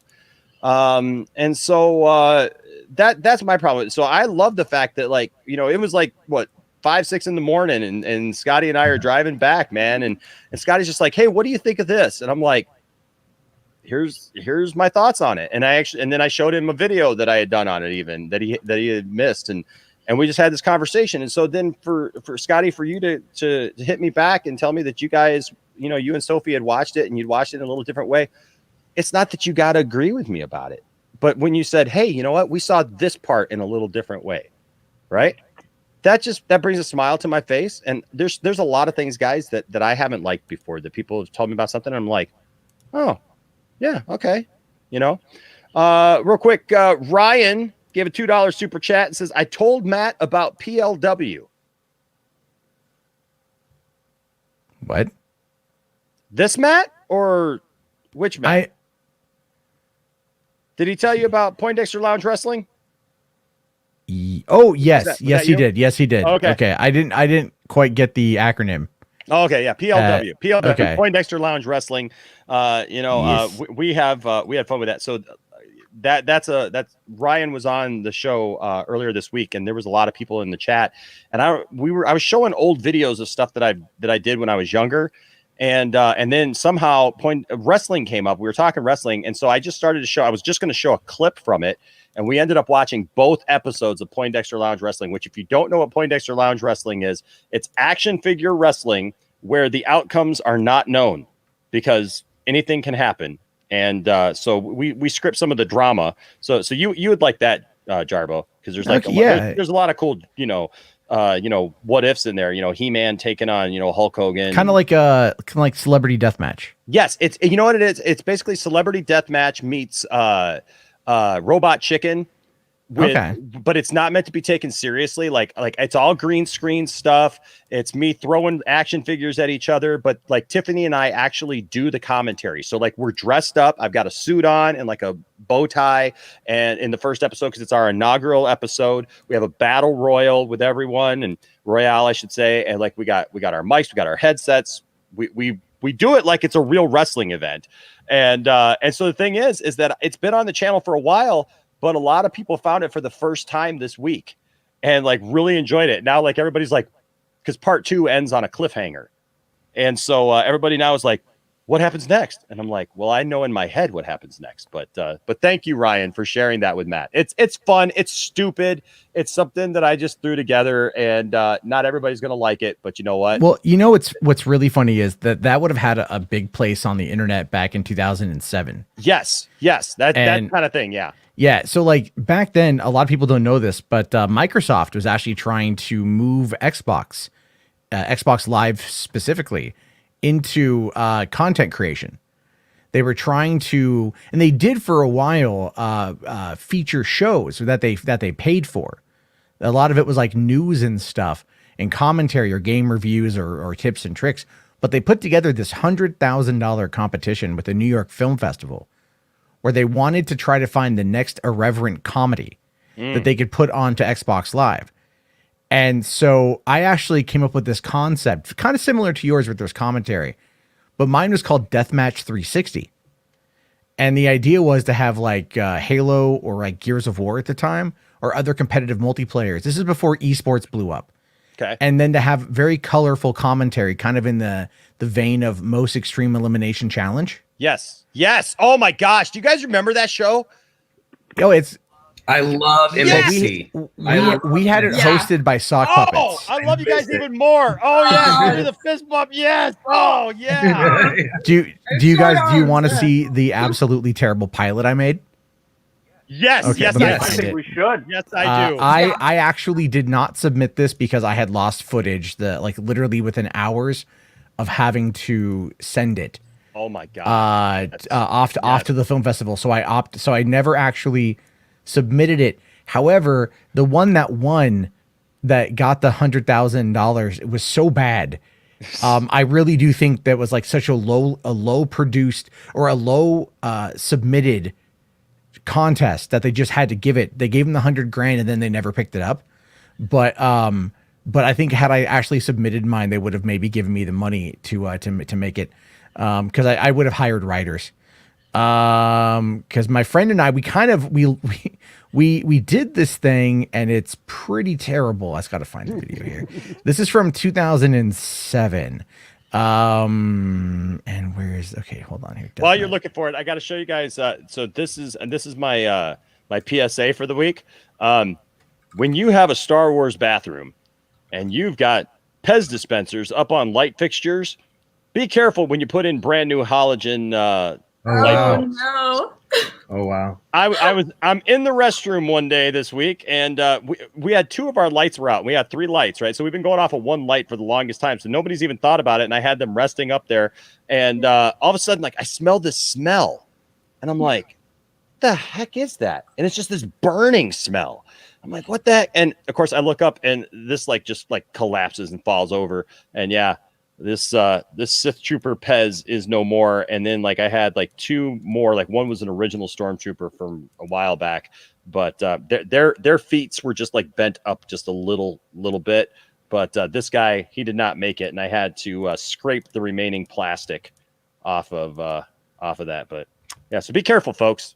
Be careful out there. But yeah, Tiffany is the heel announcer for PLW. And she's got some great one-liners, man, that she comes back at me with and just insults me and puts me down. She calls me a sellout all the time, because, we got to talk about stuff. Okay, So here's Matt Jarbo's. This is so bad. This is so insanely terrible. But yeah. Oh yeah, I got to hit play. That's right. I got to hit play. Yeah, you got to hit play.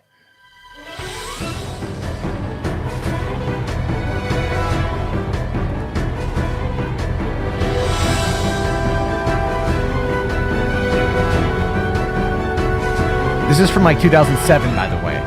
So like a long time ago. John the T. Nixon. And I'm Saki Joe. And this is Deathmatch 360. So bad. Yes, it is. It's okay. Why don't you go ahead and tell the folks at home a little bit about our show? Well, this show has it all. Death, killing, explosions, jumping, guns, and killing. You said killing twice. That's because there's a lot of it, T. Right, you are, Sake. But Deathmatch 360 is more than just killing. It's about teamwork, cooperation, and brotherhood. Yeah, that's right. And trying to frag the other team before they frag you. Is this what gaming has become? It is if you want to get paid, and Daddy needs his hookers. But you're a sock. Hey, man, socks need love too. But we gotta pay. You have a problem, Sake. Not according to the state of Nevada. Anyway, let's get This was on all with today's ad-libbed, death by match. the way. Today we have two teams that are ready to battle to the death. Are there These two men different pumped people doing and the will never socks? quit. Yes. They are the Red Rockets and the Blue Moons. Why don't you tell us a bit about them, Sake? The Red Rockets. The Red Rockets hail all the way from the far east, and these guys like farming and squashing little loudmouth 13-year-olds on Xbox Live. Right, you are. And the Blue Moons come from the seedy underbelly of Lincoln, Nebraska. They'll pop a cap in your ass if you don't give them their money. Looks like they mean business. Right, you are. Okay, and we're ready to go here at Deathmatch 360. It looks like Erkin Elite's getting on the party wagon. Ooh, what's he gonna do? I think he's hitting right towards the other team. It could be. Looks like somebody's about to get a busload of pain. All right, let's hope that he dishes it out fully. Yep, he is a rookie coming up this year. We're anxious to see what this rookie's going to do. Ooh, things not much. Doesn't look like things are going well for him. Ouch. Hedgehog, he's got the Spartan laser brought to us today by Spartan Condoms when you don't even want a bullet getting through. Yep, looks like he's zeroing in on one of the Blue Moons there. And again, all ad-libbed. Right the tree. Yep, he took that laser to the head just like a Frenchman. All right, there we go. See, he's already back into the attack on another opponent. Looks like he's going to back up Erkin Elite there. Oh. And coming in from the side, Neon Hedgehog's getting blasted by Angelus. Let's see what happens. Oh, Lycan got taken down by Erkin with the headshot from a shotty. Yep, looks like the rookie's actually coming into his own there. That's good. That's good. What's Lycan gonna do now? Oh, he's getting a chain gun. Well, let's see if he can chain anyone up with that, huh? Yeah, let's see what happens. It looks like he just missed that extra Spartan laser coming down. And all right, now we're on Jarbo. Let's see what Jarbo's going to do. Okay, Jarbo's dual spikers. That's my actual gamer tag. Bringing out the killing. That is often the choice of homosexuals. I don't know if I got that far there. Okay, there he is. He's on the tee. He's shooting him. They're going at it. Oh, he drops him with the spiker. Oh, long shot from Erkin takes him down. Wow. And just like that hooker you killed last week, you never saw that coming. Hey. Let's focus on the game. Lycan's got the chain gun. He's going after Erkin. Oh, what's going on running there? for cover. Oh, Jarbo stole the kill from a long shot with an assault rifle. I believe that's the chain gun, sir. No, Erkin took it. Are you sure? Yeah, he took it like a bitch. We'll have to check the replay on that one.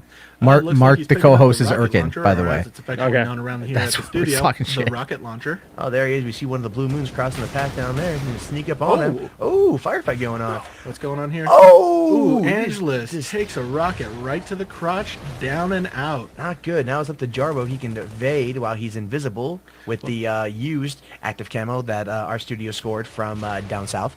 Indeed. When you don't want to be completely invisible, you got to go down south. That's right. All right, now we're on Lycan after you just took down Erkin. Oh, Hedgehog's got the smegma cannon. Yep, that's one of our patented weapons here. I consider it a war crime in most part of the universe. Looks like someone's getting hepatitis today. That's right. All right, we're back on Lycan. He's got the shotgun, and out of the top corner, what do I see there? I think it's Erkin. Okay, Erkin's coming after him now. Threw the grenade, but it fell just short. Erkin's still coming at him, and he looks like he's zeroing in with the shotgun. The shotgun. Oh, spiker grenade must have got him in the feet. Ouch. Yeah, and just like that Tijuana hooker that you had sex with, it comes back to haunt you. Hey, enough of that stuff. Oh, but Hedgehog just took down Jarbo, and now Lycan's right behind him with the smegma cannon. Yep. How long is this? You can kill it. You can kill it. It's fine. You can kill it. It's all good. Who wins? I forget. It's been 13 years.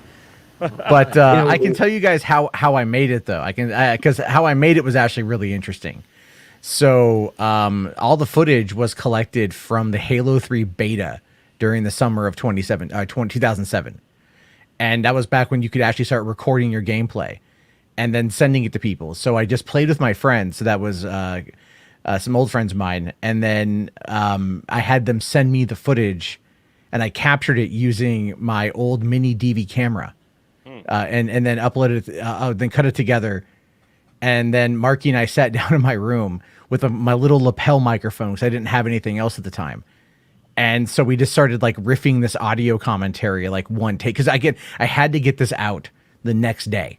Yeah. And so we just re-riffed it. And then, like, if you notice in the very beginning, like, he's talking, but it's my voice because we forgot to record some audio before he went home because we finished at like 7 a.m. Mm-hmm.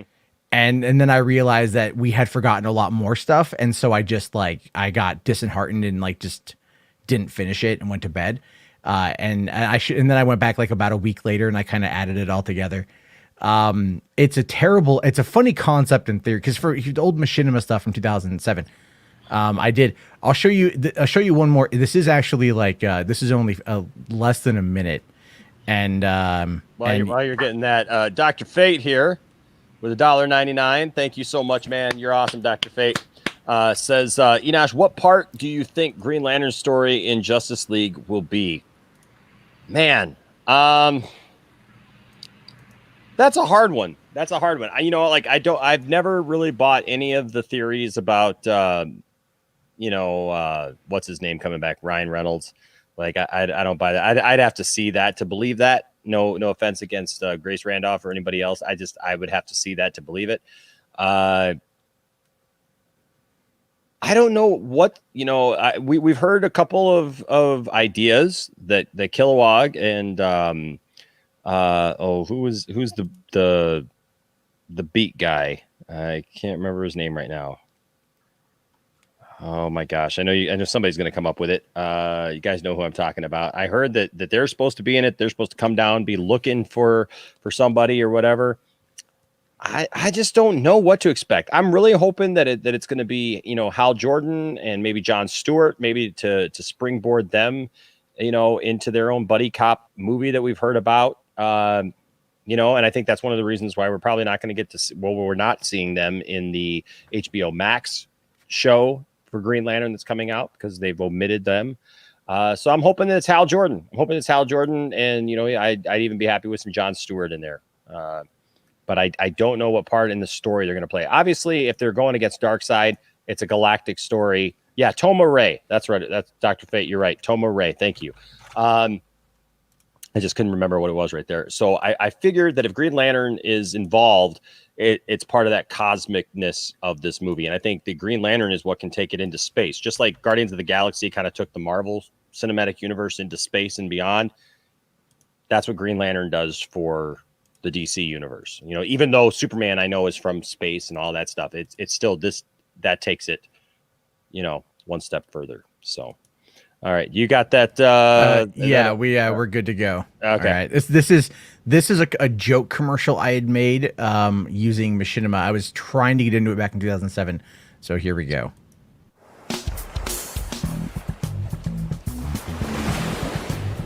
Hi. When we're not out saving the universe, we like to spend time getting to know you.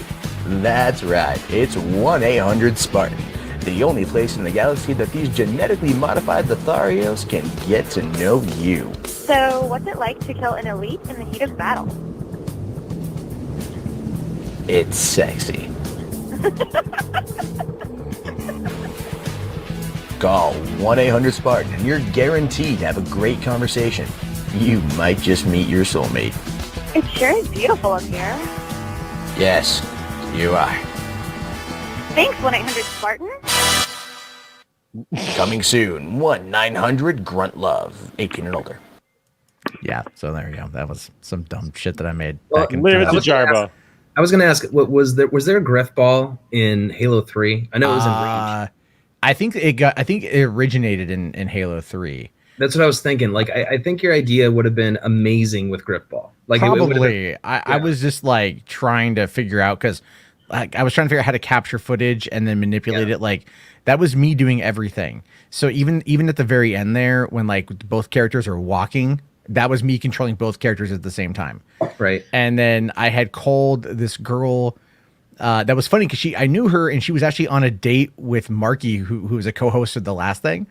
And they were at like a bookstore. I'm like, hey, I just need you to like recite this lines of dialogue for me real quick. So I just fed her lines and then I recorded it and I dumped it right in. I think I made that in like, I don't know, 2 hours or something like that. It was so stupid. But I know why I made it. I was in film school and I had to I had to put in like a little like commercial for something. And so I just made that as my commercial. You know, like it was so back in the day, you use whatever you had. And back then, trust me, it was nowhere near as fancy as it was. Right. No, I wasn't trying to be critical at all. Oh, no. It's all good, dude. It's terrible. I think Griffball would have been a good idea. I completely agree with you. There's a lot you can do with Halo, but Red versus Blue guys have, in my opinion, kind of done it all. Yeah. I loved Red v Blue. Those were some great days. The original Machinima days were great days. I know, back when Monty was still around. Oh yeah. Yeah. That's was the name from the past. Oh yeah. Well, I actually was at E3 2003 and I met Gus from Red versus Blue. Oh, okay. And cool. because my friend had a Sarge t-shirt on. And so he was wearing as we were walking around, and then Gus came over to us and he gave us each a copy of the DVD before it even had officially come out. So I have a copy of Red vs. Blue season 1 on DVD given me by Gus. Oh, that's cool. And that's the only season I've ever seen. Oh, what? Yeah, I've tried, but like I just never was able to get into the other seasons. I don't know why. Just that first season that was hysterical. Yeah, I guess you have to get into them. I do. The first season was magical. I will say that it was magical. The rest of it's okay, but I mean, it's classic at this point. Yeah. Well, and that's the thing back then is like they were trying to do stuff with. I remember like Fear. They got hired to do some stuff for that, and then they were doing like some other machinima. And I really feel like, a lot of those companies dropped the ball by not getting in on that. At the time, they probably just didn't see value in it. However, one company did. Do you guys remember Terminator Salvation? Oh wow! Yeah. So they did Terminator Salvation. It's fucking distracting. Yeah. That's still the great remix. Oh god! Yeah. Oh yeah. Oh, I actually met that gaffer. I forget his name, Shane something, but I met him when I lived in LA. He did not want to talk about Christian Bale, but but no, like they released the video game Terminator Salvation, the video game, and it focused on Moon Bloodgood's character. I forget who she was. She was one of the Resistance like leaders in the movie. Yeah. And the thing is, though, they took it and they turned it into a machinima. And they put it on DVD and they sold it in Walmart. Oh. And I bought it. I have a copy of it somewhere. It's terrible, but like they even did that like 2 years ago. 2 years ago. I forget who it was. Remember the game Alien Isolation? Yeah. Yep. I love that game. So they took it and they turned it into a 7-part web series. Oh, cool. And it's god awful. Like, I mean, because they went into the game assets and they were able to manipulate it to not be first person. And so it's like just they skip over a lot of plot points. Like and some of them make sense, but I still would love to see that actually handled in a way to where we would get something like the Halo movie, but using the Halo engine to make it, and then if you look at the Mandalorian and the stagecraft technology, that's all using Unreal 4. That engine is all Unreal 4. Like they could literally make those worlds now. We're seeing it live. We're seeing it on the show. So there's so much you can do with it. It's just so cool. Yeah. Sorry, I'm done geeking out, Enosh. No, you're good. You're good. Barcelona B asked, do you think we'll finally see Ahsoka in the next Mandalorian episode? No. They're gonna draw that out. The official synopsis is already out, actually. Well, it might be. Okay. So it's the episode. I think it's called The Siege. And Mando teams up with Cara Dune and Greef Karga to go on a mission. That's what we've seen kind of in the trailer with like them going into that Imperial facility. What I think is going to happen is they're going to have to break out the blue guy from the first episode from chapter 1, the one that Mando captures. I saw that they were bringing him back. So Yeah. and that's what's Horatio his name? Sands. Horatio Sands, yeah. Yeah, so I'm looking forward to seeing him come back. And then I think it's possible that at the end of that episode, then they might go and introduce Ahsoka, just at, like, because they're going to do a tease. Like, they're going to do a tease. Oh heck yeah! If they're because, smart, yeah. Because that's episode 4. Okay, so so here's another piece of this info. That's episode 4. Episode 5 is the only episode that Dave Filoni is directing, and so he's doing chapter 13. And so chapter 13 is episode 5, season 2. He also did episode 5, season 1. Gotcha. So that's going to be the Ahsoka episode because that's his baby. That's a good call. Yeah. That's So a really that's good the call. other side of that as well.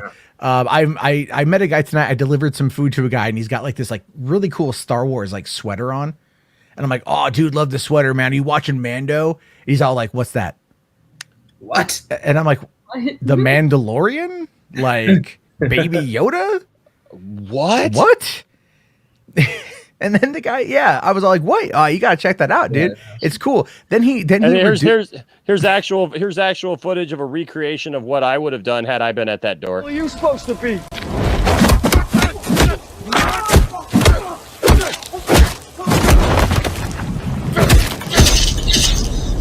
I'll use small words that you'll be sure to understand, you warthog-faced buffoon. You stuck-up, half-witted, scruffy-looking nerf herder. I don't know, man. Nerf herder would have been his word, and I would have been in a lot of trouble if I would have said it. So, no, but the guy was cool. But then he reduced his tip by like $1.50. So I'm like, What? You son of a, yeah, like you can reduce your tips now in these in Uber. What the hell? That's crazy. Yeah, people are crazy. People are crazy, man. It's like, come on, I drove all the way to bring you. I don't know. I think it was a taco. Yeah, how do So- you not know what Mandalorian is and you're a Star Wars fan right now? I don't know. It might have been like he didn't really like. I said, "Oh, are you? I'm like, you're a fan, right?" Because I have my Stormtrooper shirt on and I have my Trooper hat on because I clearly was coordinating for no real reason tonight. And he's like, "Oh man, yeah." He's like, "Oh, the last movies are kind of bad, but like, I mean, we got some new ones coming in a couple years, right?" And I'm like, "Yeah, 2023." He's like, "Oh yeah." And like, so you can tell this guy's like he's like a passive Star Wars fan. He's like, I like the iconography of it, but I'm not gonna, I'm not gonna be in depth. And I'm all like, yeah, because we could have talked like about 45 minutes. I probably would have like totally just chatted this guy up about Star Wars. But geez, come on. I mean, I know. really? I know it's terrible stuff. It's terrible. Okay. I can handle the loss of a tip, but the not knowing Mandalorian, right? Dude. Yeah, right. What the heck? What the heck? Take off that sweater, sir. Yeah, you take it off right now, or I will take it off. Talking about taking off sweaters, DC Talk with Extended with a $5 super chat. What's up, man? Thank you so much, buddy, for the $5 super chat. You are awesome, and I appreciate you for sure. So we were talking. So I on a stream earlier this week, I showed some embarrassing videos from a while back. I've got a funny one here. I'll show you. It's pretty quick. But it's from my past when I was trying to figure out what I was doing on YouTube, and you can probably tell from this that my my takes are a little bit different now. But here was my how-to video for AA. Hello, everyone, and welcome to How to Make a Peanut Butter and Jelly Sandwich with your host, Enosh V. Really trying to figure out what I was doing here. Hi, everyone. What you see here is, quite frankly, history's greatest achievement. Yes, the peanut butter and jelly sandwich. You see, just a couple of weeks ago, I had a grown adult tell me that they had not had a peanut butter and jelly sandwich for over 20 years. Yes, since before they were in college. I could not believe this. I mean, the conversation had started because I was talking about the fact that I had had 2 delicious peanut butter and jelly sandwiches just the day before. I mean, how can this be? This is not. It's a like food not just knowing what for the Mandalorian kids. is. This is a food for all ages. And so today, I share with you how to make a peanut butter and jelly sandwich. Come with me. Did you edit this in iMovie? You're having a peanut butter and jelly sandwich. Dude. Yes. Doesn't This is all mean on my that phone. You can't make healthy choices. This is like literally one of my here first today, videos we're ever. going to make this sandwich on wheat bread. You see this? Wheat bread. It's good for you. And there are people who will argue with me. The best kind of peanut butter is crunchy peanut butter. Yes. I would use extra crunchy if I could, but we don't have any today. Gives it a nice texture, gives it, a nice feeling to it. And of course, strawberry preserves. Occasionally a nice grape will do, but today we're using strawberry preserves because it is my all-time favorite. And of course, once you're done, you must wash it all down with a cold glass of 2% milk. Let's put this all together, shall Actually, we? I prefer skim milk. So, but Tiffany first of all, always I'm goes for very the 2%. frugal. So today we're not going to use the real plates. No, we brought out the paper plates. And I'm doing this with one hand. So as we get all of our ingredients here, I'm going to get in here with my Filming hand, it with my phone. Yep. Okay. I'm going to get 4 slices of bread because I like to have 2 sandwiches. One is never good enough. Fat That's right. me. They're eating 2 Spread these out here. sandwiches. Nice. Oh, dude, I still do that, but I just use healthier bread, And like of course, keto bread. I have a favorite knife that I like to use. I still have this knife, by the way. Spreads it also evenly. Do you have a favorite knife for your peanut butter and jelly? Let me know. Leave a comment, please, okay? I'm going to find a knife. Let me show you my knife drawer. There is my knife. Not only do I like peanut butter and jelly, Aha. but I'm a I have found certified it. moil. It was in the sink dirty, so I had to clean it. But that's okay because it's This my is the favorite best knife ever Notice made. how wide it is, how it nice and evenly spreads the peanut butter and the jelly across the bread. I'm so excited. Can you just taste it now? We're going to feast. Now, the most vital ingredient is the peanut butter. It comes first in peanut butter and jelly. So I like to take a large clump of the Yes, peanut that's a butter left hand. and spread it evenly Left-handed, all baby. over the bread. Make sure to get it from side to side all the way square. And we don't skimp on this peanut butter. We use as much as we possibly can. Now, I know what you're It thinking. is the meat that of the looks sandwich. like quite a bit of peanut butter, Enosh. Oh, but this is what I suggest to you. There is never enough peanut butter. So I go back into the jar for an extra little piece. Oh, come on. Get out there. All right. An extra little piece, and we add a little more as to create a nice thick layer of peanut butter as our base for our PB&J. Now, as you can see here, I've repeated step 1 and placed peanut butter. Oh, there's some peanut butter still on my knife. Here, let me show. Sound much effects better. added Yes, later. see, that is how we properly clean off a knife. Anyways, now on to the jelly. As you can see, it's delicately on the knife there. So we elegantly spread it. Well, elegantly spread it. Hold on a second. We're going to have to do another take of this. Notice how easily the preserves go right onto the bread with no problems whatsoever. Now spread it out to the corners. Make sure that it's covering. I don't like to use a lot of preserves on my peanut butter and jelly sandwich, just enough to break up the peanut butter and make that sweet taste. That's what I like. Now you have all 4 pieces of bread, and now you place them together. Flip the jelly side down onto the peanut butter side. Just like that. I can hardly control myself from eating it now. And properly center them on your paper plate, as so. Of course, you are not yet ready to eat your peanut butter and jelly sandwich until you have properly poured a glass of ice-cold milk. Now let me remove the top here and pour this tall glass of milk so that I may enjoy my meal I have worked so hard on. Yes. Now this is one of the most important parts. Don't forget to put away the ingredients that you've pulled out of both the refrigerator and the cabinets. Otherwise, your wife may come into the kitchen and not be too happy to find all this stuff strewn about. So once I put the top on this peanut butter here, go on, it's that one-handed thing again. And once I put this away, all will be well with the world. Now I have washed my dishes. I have put away all my ingredients so that my wife will be very happy with me. And it is time to enjoy the slow-motion glory that is the PB&J my hands have wrought. I hope you've enjoyed this video and that you do not leave these things to kids only, but that you enjoy the deliciousness of a peanut butter and jelly sandwich. Until next time, I'm Enosh V. Now, an important question. Can Yeah. we toast the bread before putting the peanut butter and jelly on? Because I think that's very important for viewers to know. That's ooh boy, that's Yes, there's no other way. Yes, you can. However, Yes, you can. how do you toast the bread? Oh, Put well, I it in don't the know. toaster for like 30 seconds.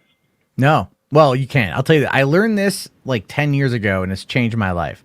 Take 2 pieces of bread, that you're going to use. Put them in the toaster one side. Just put them both in together like a bagel, right? Like spread it out, because what it does is it toasts both sides of the outer of the bread, leaving the center, the middle pieces, or the other side, tender and moist. But Dawson reminds us all the time that if your toaster's giving you a hard time, just I've been thinking about blowing up my toaster, but then I would make my bread hot and hard at the same time. That is also true. Have you ever made spaghetti tacos? What? No. You guys have never had spaghetti tacos? No. Look, man. Look, there's okay. Not everything has to be continental. Not everything has to be continental. Listen. Right? There are certain things you don't touch. Okay. Oh, no. Children and tacos. It goes in that order. In that order. Let me tell you something. Let me tell you something right now. So the show. Have you ever heard of the show iCarly? Yes. Yeah. Okay. On iCarly, when Landon was a little kid, there on the show iCarly, they always talked about having spaghetti tacos. So one night Landon comes to me and he says, "Dad, can we please have spaghetti tacos?" And I'm like, "I don't know how to make spaghetti tacos." He's like, "Well, it can't be that hard, Dad." And I'm like, "Oh, okay." And so I started making spaghetti tacos, and until I gave up, eating such foods. Spaghetti tacos have been a favorite. And this one isn't actually this one isn't near as long. This one's only a couple minutes long, but I also showed this is one that I still to this day will get comments on from people, and they'll say, "Thank you so much for doing this video," which is silly to me, but people are looking up spaghetti tacos on YouTube. And so, hi folks, Enosh here, and I am. This is going only to a couple share minutes. Secret with you that many of you have asked about and said, "Hey, that sounds pretty good," and that is tonight we are making spaghetti tacos. That's right, spaghetti tacos. Now, I've already gone to the store and gotten the proper ingredients. We need spaghetti, of course. We need some hamburger. It's delicious. Like I like ground chuck. We're gonna need some taco shells, preferably the kind with the little squared off middles in them, and then also some shredded cheese. This is super easy. I'll show you how. Making spaghetti tacos is really easy. First thing you want to do is bring some water to a boil in a pot as so. And of course, don't forget to brown your meat. Now, every time I think about becoming a vegetarian, I'm reminded of how good meat smells while cooking. Meat. Now, it's been a while since I made this video, so I'm going to show you my great strength here by breaking some pasta in half. Don't know what that has to do with the video being a little older, but you know what? It helps pass the time while you watch me break pasta. All right, so here I go again. We used a little bit of pasta. This is our old house that we rented for a while. We have a family of 5. Now, while you have some time to kill, you can do some dishes. Of course, this will make the wife very happy, and we are all about making the wife happy here on How To with Enosh. Check on our pasta. The pasta's starting to soften up here. Looks pretty good. Let's toss it around a bit. And, of course, mix our meat. Now, I'm no DJ, but I sure can mix it. Get it? Yeah. All right. Anyways, now let's strain the meat. Of course, you got to strain the meat. Make sure to get as much greased off as you possibly can, because you don't want that stuff going inside of you. We also strain the pasta, and the steam rises to the top. Now, you got to have Prego. It's got to be Prego with meat, because it's in there. Why do they call pregnant women Prego? You guessed it, because it's in there. Now, while you're getting ready to stir this up, let's go ahead and ask our family. Wow. We're going to want to eat. This is good stuff, How many man. tacos does everybody want? I want 3. There's little Landon. Isaac. Oh, sure. Ask them for a Christmas list, and everybody can't stop talking. But the second you tell them you're making a video about spaghetti tacos, everybody runs for the hills. Oh, well. Anyways, let's grab our taco shells now. Of course, you can see that I've laid them out on our finest china, the blue china for 2 of the kids. And then it's pretty simple from there. All you got to do is go ahead and use some tongs, get your spaghetti into your taco shell as such. Make sure it's not spilling out the side here. And put it back on the plate. Voila, spaghetti taco. Pretty simple. And that's pretty much it, ladies and gentlemen. It's spaghetti in a taco. But of course, don't forget the very best part. That's right, the cheese. Oh, put lots of cheese on your spaghetti tacos. You can even melt it in the microwave and it's nice and gooey and melty. It is. Hey, did you like this video? Give me a Yeah, I tell you what, spaghetti tacos is, oh my, it's a fan favorite here. It actually, before I had my bariatric surgery, the night before I had to go on my all liquid diet for 2 weeks, I actually have a picture. We did it as the Last Supper, the picture of the Last Supper. So I'm sitting in the middle of the table and with my hands out like this, and the family's like doing the whole recreating the Last Supper, and I have a plate of 5 spaghetti tacos because it was my last big meal before I went on my liquid diet. So hey, I'm with Jarbo. You don't touch But tacos. there's different kinds. It's I mean, it's kind of like, I get it. I get the concept of you make spaghetti and then you just you put it. It's like, you could also call it spaghetti nachos if you broke the taco shells. Yeah. You know, and then you could go okay, I get that. Fine. I don't delicious. know. It's the delicious, purist, the taco purist in me, having lived so close to the border for so long, is no, that's heresy. However, Michigan, so I understand. And I say that, and I say that, and I say that so because I will have you know that iCarly was based in Seattle, Mr. Jarbo. And have you had good Mexican food in Seattle? Because Lord knows I haven't. No, you haven't. No. This is where we live. Oh, you guys are in Seattle? There's no spaghetti tacos Yeah. here. Or I'm in Olympia. Oh, so we're from Portland. We're in Portland. Nice. Yeah, I grew up in Tigard. Oh wow, Really? that's crazy. Yeah. So it's we lost Enosh. Good. Everyone say the N word. No, I'm kidding. No. No. I said that before. That's my go-to shock joke when this whole thing happens when the host leaves. It gets me. Wait, in some am I serious am I trouble. the only person here who lives on the East Coast? Yeah. No, I mean Enosh lives Enosh in Michigan, which is That's Central though. Is it? Isn't I thought it's on East Coast It's time. the Midwest. Well, I mean that's true. I went to Milwaukee a couple years ago, and I went to a taco shop in Milwaukee. Oh, that's too bad. Yeah, he'll come back. Yeah, I think so. If not, I'll just regale you guys with stories. No, I'm kidding. Dude, we can start talking shit about him while he's not here. No. Oh my God! Did you see how fat he was? He looks so much better now. Spaghetti tacos. I can't get over that. I'm sorry. That's a tough one. That makes you want to take off that Poindexter Lounge shirt and burn it, doesn't it? Yeah. No. You're just all like, I had it. I can handle. Also, I can handle liking The Last Jedi. I can handle being friends with Dawson, but I can't handle spaghetti tacos. Yeah, that's where I cut it off. Draw the line. Now on watch, that if you ever have a house party, that's the only item on the menu, or you starve. If I ever make it out to Michigan and hang out, then that's going to be what's going to happen. I guarantee. It's like, hey, Matt, I made these spaghetti tacos. Like, you mother. Like, I'm a guest in your house. Fine.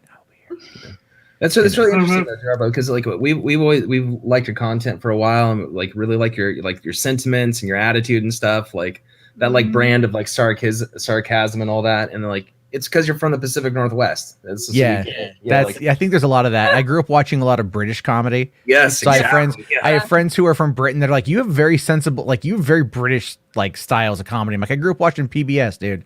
Yeah. PBS at 10 p.m. On a Friday. But no, I appreciate. Thank you guys for watching. I think I suck, but I appreciate you guys for the compliment. And no, I want to keep. I love talking about all this crap, but I get burnt out real easy these days. I don't know, because you guys heard about Inslee today, right? He's trending on Twitter right now. We're going back into another shutdown for 4 weeks. Yeah. Yay on that one. I mean, I live in Olympia. There's not much here anyway. There's really not. It's like, oh, hey, do you want to go to Walmart? That's about it. Just today, I was walking downtown Portland. Oh, really? Oh, you guys are in Portland today? Yeah. Oh, you guys live in Portland now? Oh, yeah. No, I was born and raised in Portland. Yeah. Oh, nice, man. Nice. Yeah. Not one of the stupid Californian transplants that came here and was like, oh, I saw Portlandia. I know what Portland's all about. No, you hey, listen. Go away. Go. Okay, so as a born and bred Oregonian who did spend 15 years in Southern California, so I've lived half my life in both places. I can tell you one key good thing about Californians coming up to Oregon: they drive fast. That's the only good thing. Because beforehand, if you recall, the Northwest was full of people who would do the speed limit, and that is effing annoying. And couldn't merge to save their lives. Merge, yeah. And that's Now, The downside though is Californians still can't drive in the rain. Yeah. That is very true. They still can't Well, drive if in you the lived rain. in Colorado, they can't drive in the snow either. I Oh, lived yeah, there no. for 20 years. No, Californians ruin everything. 2014, when pot was legalized, every winter we would always see California plates in the ditch. And you know what we did? We drove right on by, gave them the Colorado salute, and told them to go home. Well, you know, in Oregon, Don't a call couple. it a tow truck. You're on your own, bitch. The key is it's like the same thing when you are an American overseas. Just say you're Canadian. Same concept if you are a Californian visiting another state. Just say you're Canadian. Yep. Because then we'll spell right through that bullshit. yeah, they're like, oh wait, you say you're from Ohio, huh? Oh yeah, totally from. Oh well, what is isn't Ohio the Hoosier state? What's a Hoosier? You know, like just say, oh, you mean hoser? Like you could make that work. That joke would fly. Yeah. But no, I love the thing is California is not that bad. It really isn't that bad. It's a lot of. I love Cali. I'd love to move back to Cali one day, but Portland is too crazy. It has it's just. I moved back in 2015. I lived in Beaverton again for like a couple of years before moving up to Olympia and buying a house. And Beaverton was like when I moved in '99, Beaverton had 35,000 people in it. Tigard had 35,000 people in it. Now Hillsborough was literally just where you go to like buy meth. Now you go to Hillsborough and Aloha. yeah, well, Aloha is still pretty bad. That is true. Yeah. But Hillsborough now has 100,000 people in it. They've got like Beaverton has 100,000 people in it. It's insane. And I lived there for a whole year without even owning a car in Beaverton next to the Nike worldwide headquarters. And I would just take public transportation everywhere, even to go do shopping. So it's like on a functional point, Portland's amazing. But like when you want to live there, it's just no. Didn't used to be that way. People need to leave. You know, like they need to go. Like, have you tried going up to 26 like at all ever? It's just bad.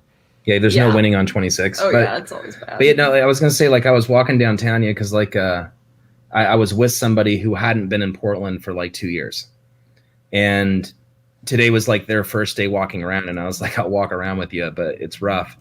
And they were like, I've watched some stuff on the news, and I was thinking, well, it can't be that bad. And it's actually way worse. Downtown Portland used to be a beautiful city. Yeah. And like in Jarbo, like, whenever the last time it is that you walk down there, it's like an apocalyptic mess. When was the last time I was there downtown? I want to say beginning of like 20. I feel like it was like the beginning of 2018 was like the last time I really just walked around downtown. Okay. Because usually like I just haven't gone down there in a while. There hasn't been a reason for me to go down outside of like I was in Vancouver like a couple weeks ago, but that was for a family thing. And I just haven't had the reason to go into Portland outside of just driving around it to go visit family in Tigard. There's literally no reason to anymore. Like everything is broken. Everything is.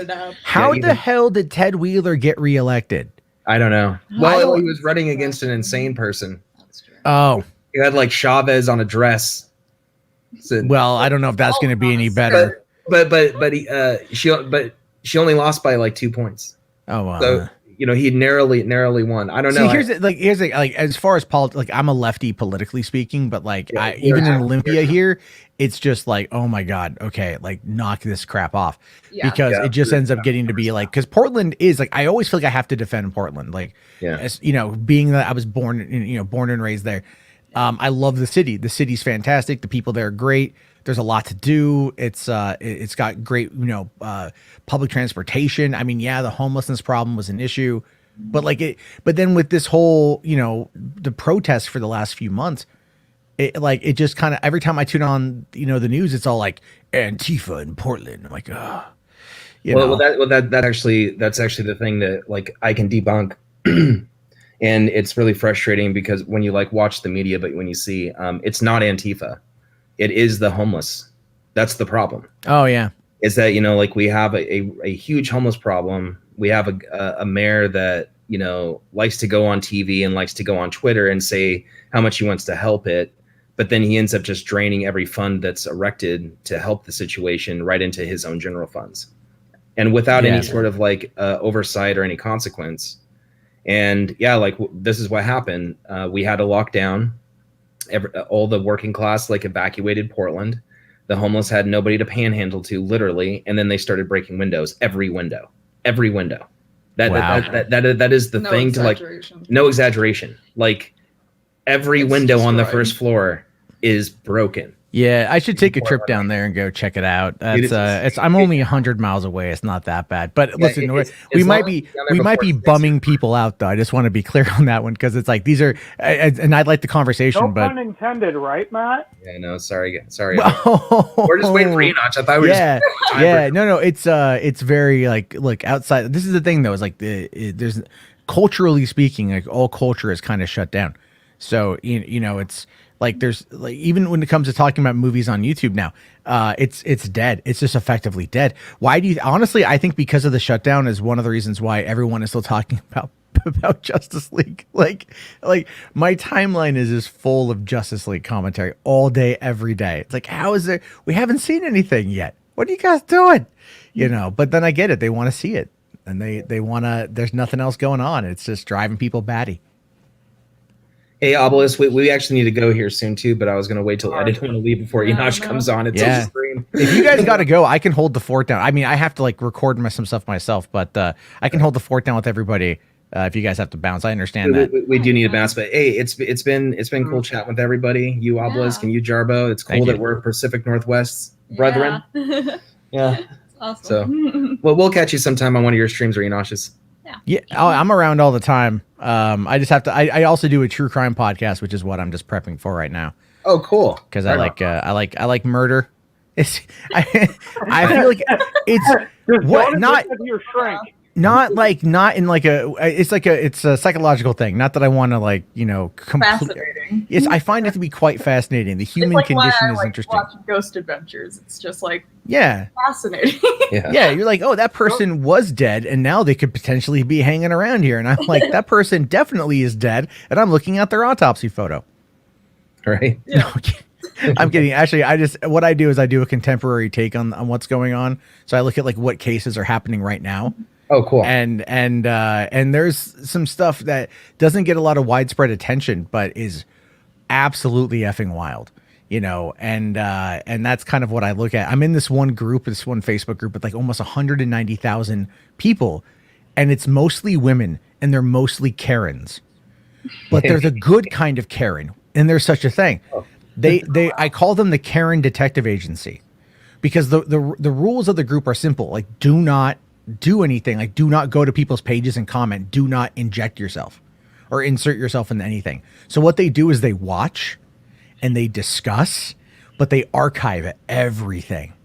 Oh, okay. It's awesome. It's crazy. I find so much information there. That's completely different. All right. Hi, Enoch. But we have to actually go now. I am not happy right now. I don't know what the heck is going on here. I apologize, everyone. My internet just decided to apparently go down. All right. And yeah, I've rebooted everything. I've done everything. So now I'm being brought to you by data. And so yeah, so here I am. Hey man, thanks for having us on. I'm sorry we have to get going. But thank you for being on. I thanks for having us apologize on. that I disappeared just as I was giving Jarbo a hard time about spaghetti tacos in Seattle. we continued the cultural conversation to places where it just needed to be. Yeah. So Yes, you know. indeed. So all right. See thank you guys. everybody. Thank you guys for sticking with it and entertaining everyone in my absence. Yeah. So We had a good time. We'll talk to you guys soon. thank you guys. Oh my goodness. Yeah, I don't know what happened there. I lost all internet. My router's blinking at me. Everything is They know what you were talking about. Comcast? Yep, I'm with Comcast. Oh, that's why. Yeah, they suck. Yeah, it's funny. Isaac and I were just walking through Walmart the other day, and every time I go into Walmart, the Comcast people try to sell me Comcast, and every time I tell them I already have Comcast and I got the fastest speed that you guys offer, and this kind of stuff happens. Thanks. And they're just like, well, do you have this? And I'm like, yep. Well, but do you have this? Yep, I have it all, and it doesn't work. And so this time I was actually on the phone with Ryan Zeverfett while I was walking through, and this guy literally would not let me walk past. He was interrupting me while I was on the phone. So he was ticking me off. One, salesperson thing 101. Do not interfere with somebody's phone call when they're walking past. Let them go, right? Let them go. This young punk in a suit decides he's going to stop me. And then not only that, but when I wave him off because I'm on the phone, he starts talking to my son. Like my son is going to buy from him. I'm just like, no, that's my son. He's like, well, sir, I wasn't talking to you. I was talking to your friend. I'm like, that's not my friend. That's my son. And he's not. And he's like, well, I'm just saying. And I said, well, no, every time I come in here, I talk to you guys. It's the same thing again. I said, look, I already have it. I'm good. He's like, he starts arguing with me. Well, you didn't talk to me. I'm like, I don't care. I talked to you guys. He's like, well, I just started last Thursday. I don't care when you started. What do I care when you started? Right? I mean, it's stupid. But one thing I wanted to say before I was, I left, at least I could do this on my phone. So I appreciate Zentech with the $5 Australian super chat. I saw that up there before I left, and then I was unable to thank you for it. So thank you, man. It says in Australia we do peanut butter and hater tears. PB&H tea from New Zealanders. What's a hater tier? They don't like kiwi. He's talking about New Zealanders. Oh, the kiwi. Yeah, that's the whole thing. Okay, I get it. I saw that pop up, and I'm just like, yeah, I get it. I love Zentech. Zentech is great. So yeah, what the heck did I just walk into? Yeah, we were having a discussion. I don't know what happened. I'm hoping that my internet just comes back up, but I don't know that it's going to. So I have had Fluffernutter. Have you guys had Fluffernutter? Nope. I know what it is though. Yeah. I don't know. Have you ever had Fluffernutter, Matt? No. Is it like? I mean, what is it? What would you say? It's like, what is it? Marshmallow and peanut butter? Yeah, marshmallow fluff and peanut butter. That sounds good, actually. But I have diabetes, so I think it would kill me. Yeah. And or it would cost me a leg, an arm and a leg. Good old diabetic humor. Yes. Yeah. I've had a lot of coffee today, and so I'm in a bit of a mood. Gotcha. I don't know. It's been a fun night. Yeah. Thank you, Drav Walker. I appreciate it. Yes, I have lost a lot of weight, for sure. Yes, TW. I know now not to strain my beef in the sink, but at least I had some hot water going down with it. So there you go. But yeah, we like to have fun here at the Poindexter Lounge, and I'm grateful to everyone who sticks with us. And like I said, I've had so many weird things happen to me this week online, man, in my streams and everything else. Just crazy stuff going down. I don't know. And now I'm here. So, hold on. I might be back. I might be back. I don't know. You're back. It might be letting me back here. I don't know. It's still saying we can't detect the cable signal, which is ridiculous because I'm sure the TV works just fine. But oh well. It has. Tiffany says it has a good mouthfeel. The tacos do. The spaghetti tacos have a great. See, Trav Walker says I'm Aussie, so I say yes to spaghetti tacos. We'll try anything as long as it doesn't make you sick. Did I tell you about my situation last week with the deer? No. So because that guy totally spurs some. This is a true story, and then I do have to go, but you guys will laugh at this. So a week ago, I will say this to TW: if I'm able to come back, yeah. If not, after we get off with Matt and stuff, we'll probably call it a night. So. So anyway, I totally get it. Okay, so basically, so a week ago, my girlfriend comes back in the house and she's getting ready to leave, and she goes like, "There's a dead deer in our yard." And I'm like, "What?" She's like, "There's a dead deer in our yard." I'm like, Okay. So I go out to my front yard and there is a carcass of a deer in my yard. And I'm like, well, that sucks. Like, what do we do with this thing? How do we get rid of it?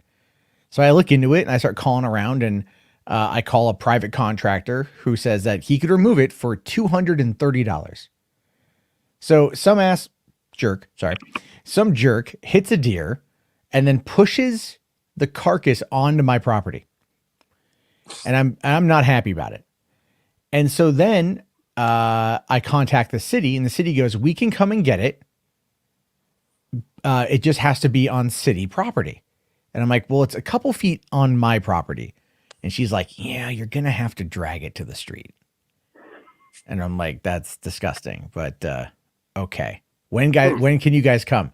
She's like, Monday. This was Friday. I'm like, damn it. All right, fine. So there's going to be this, this deer that's just like rotting on my front yard for 2 days.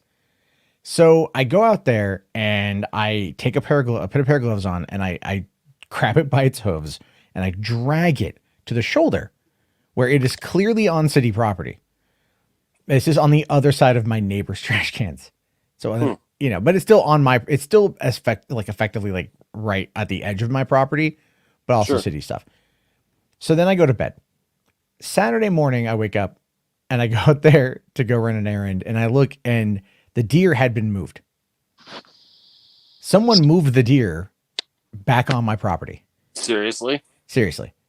Now, I think it was my neighbor, because his trash cans were gone, and the deer is on the other side of where they would have been on my property. And I'm like, whoa, because I forgot he's selling his house. So, and he had the for sale sign up like right next to the deer carcass. And I'm like, oh, yeah, that makes sense. Like, okay, fine. So I'll leave the deer. Sunday rolls around. I go to Costco. I come home. It's like 4 p.m. And keep in mind, this is Washington. It's been cold all weekend. Okay, it's been really cold all weekend. And so I pull in the driveway. And as I pull in the driveway and I'm getting out of my car, this black truck pulls up behind me and blocks my driveway. And I'm like, okay, what the hell's going on? Like, do I know these people, or is this people from the internet? Because you never really know. This family jumps out, and I hear him go, oh, look, a dead deer. And I'm thinking like, okay, maybe they've just never seen a dead deer before. They're pretty frequent around here. Okay. So I'm getting the food out of the car, and I go and I put it away. And as I come back out, I see the truck take off, do a flip a U-ey, and then speed off back up the hill. And I live on a dead end road, so not that that matters, but give you guys an idea. And I look, and the deer is gone. And I'm like, what? Yeah. The deer is gone. The family, in a brand new truck, because it was brand new, grabbed the deer carcass from my yard, hucked it in the bed of their truck, and then hightailed it back up to wherever the hell it is that they were living or going. This deer had been out for 2 days. Oh man. Yeah, the meat's spoiled at that point. Oh, it's been under freezing weather for a lot of that time. Not to say that it's going to make it any better. I understand there's the field dressing aspect, all that stuff. Yeah. But no, seriously, they took the deer carcass off my yard and they drove it home. And then, what's funny about that is when I had that conversation with the lady from the city about picking up the carcasses, she goes, what's funny? We get a lot of these calls where we go out there and the body has already been taken. And I'm like, what do you mean taken? And she goes, someone just took the corpse. They salvaged it. And I'm like, is it legal? She's like, in this state it is. It's legal to salvage the corpse. So somebody just sees a deer and they take it, hoping that they can get some salvage out of it. And I had laughed her off when she told me. But then lo and behold, within like maybe a minute or two of getting home, this deer is gone from my property because this family decided they wanted to go take it. And that was the weirdest thing I've ever seen. Man, that's crazy. Yeah. I mean, like what? Well, yesterday, I'm sitting in my living room, and Tiffany freaks out all of a sudden looking out the window. She freaks out for a second, and comes back and she says, "Hey, there's a deer in the back, or there was a deer right at my back window," is what it was. And we've had this family of deer living just in the woods, just behind. There's not a lot of woods back there, but it's just like this little bit of woods. And so at the beginning of spring, we started seeing these little babies come out, and they were just tiny little babies, and the mom was there, and we saw the dad occasionally. We don't see the dad very often, but it's crazy because a lot of times, as deer get older, like they go off, you know what I mean? They do their own thing, but this is like a family that is stayed together for some reason in this little wooded area, because like we're not in a remote area, you know what I mean? We're not in like a dense city area, but there's just this little wooded area in behind our house. And so this one deer was looking right in my back window, right up at the window. It got spooked when Tiffany got spooked and ran out. And I looked back there, and there were 4 deer in my backyard, like full-size deer, man, just hanging out in my backyard, eating it on the tree in the back, and watching me in the back window, man. And it was creepy because my dogs usually freak out when they see deer or animals in the backyard. If they see a rabbit run across the yard, whatever, they freak out. They didn't freak out at all. They were just like totally fine with it. Like, oh yeah, there's 5 deer back there, Dad. Like, we're good. So, I got home the other night and there was an elk that was in my front yard, and I have an apple tree there, and like he comes in and eats the apples, and I'm fine with it. I'm like, cool, man. Because the thing is, like, apples will ferment, and then they get the deer drunk. Yes. So I've come home before, and there have been like 2 deer, an elk and a doe, that were just kicking it underneath the tree, drunker than hell. Oh my gosh. And they were just chilling. They were just chilling and hanging out and like doing their thing. And I just like, all right, like, I mean, I'm cool with it. Like for one, it's a beautiful sight to see. So I'm very happy with it. And then 2, I'm like, yeah, you like got any more of that? Like, can I have whatever you're having? Cause I could use a little top me off. Right. That's funny. This week on Animal Planet. Yeah. Have you watched what happens when animals get drunk? It's how baby animals are made. Brought to you by Jack Daniels. And as we've learned, rabbits are always hammered. Always hammered. It's just in their DNA. That's funny. Oh, no, I I make bad jokes when I'm out of it. Well, we always love our good friends, who come in, and give us support. So we're very, very thankful to everyone who watched tonight. Thank you to other people who support us. Way to go, Poindexter. Check out this clip. Thank you, Poindexter Lounge.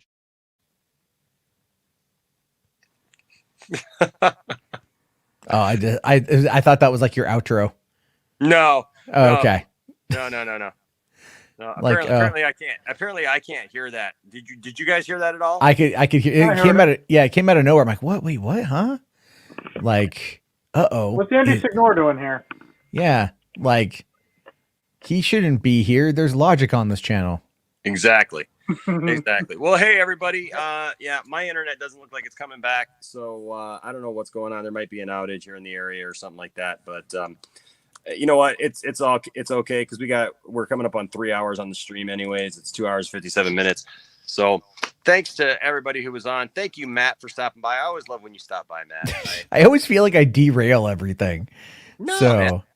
Well, I was on Nicotina's show after Mando the other night, and like I feel like I kind of I don't know. I always feel like I go on there and I just kind of like take over the conversation.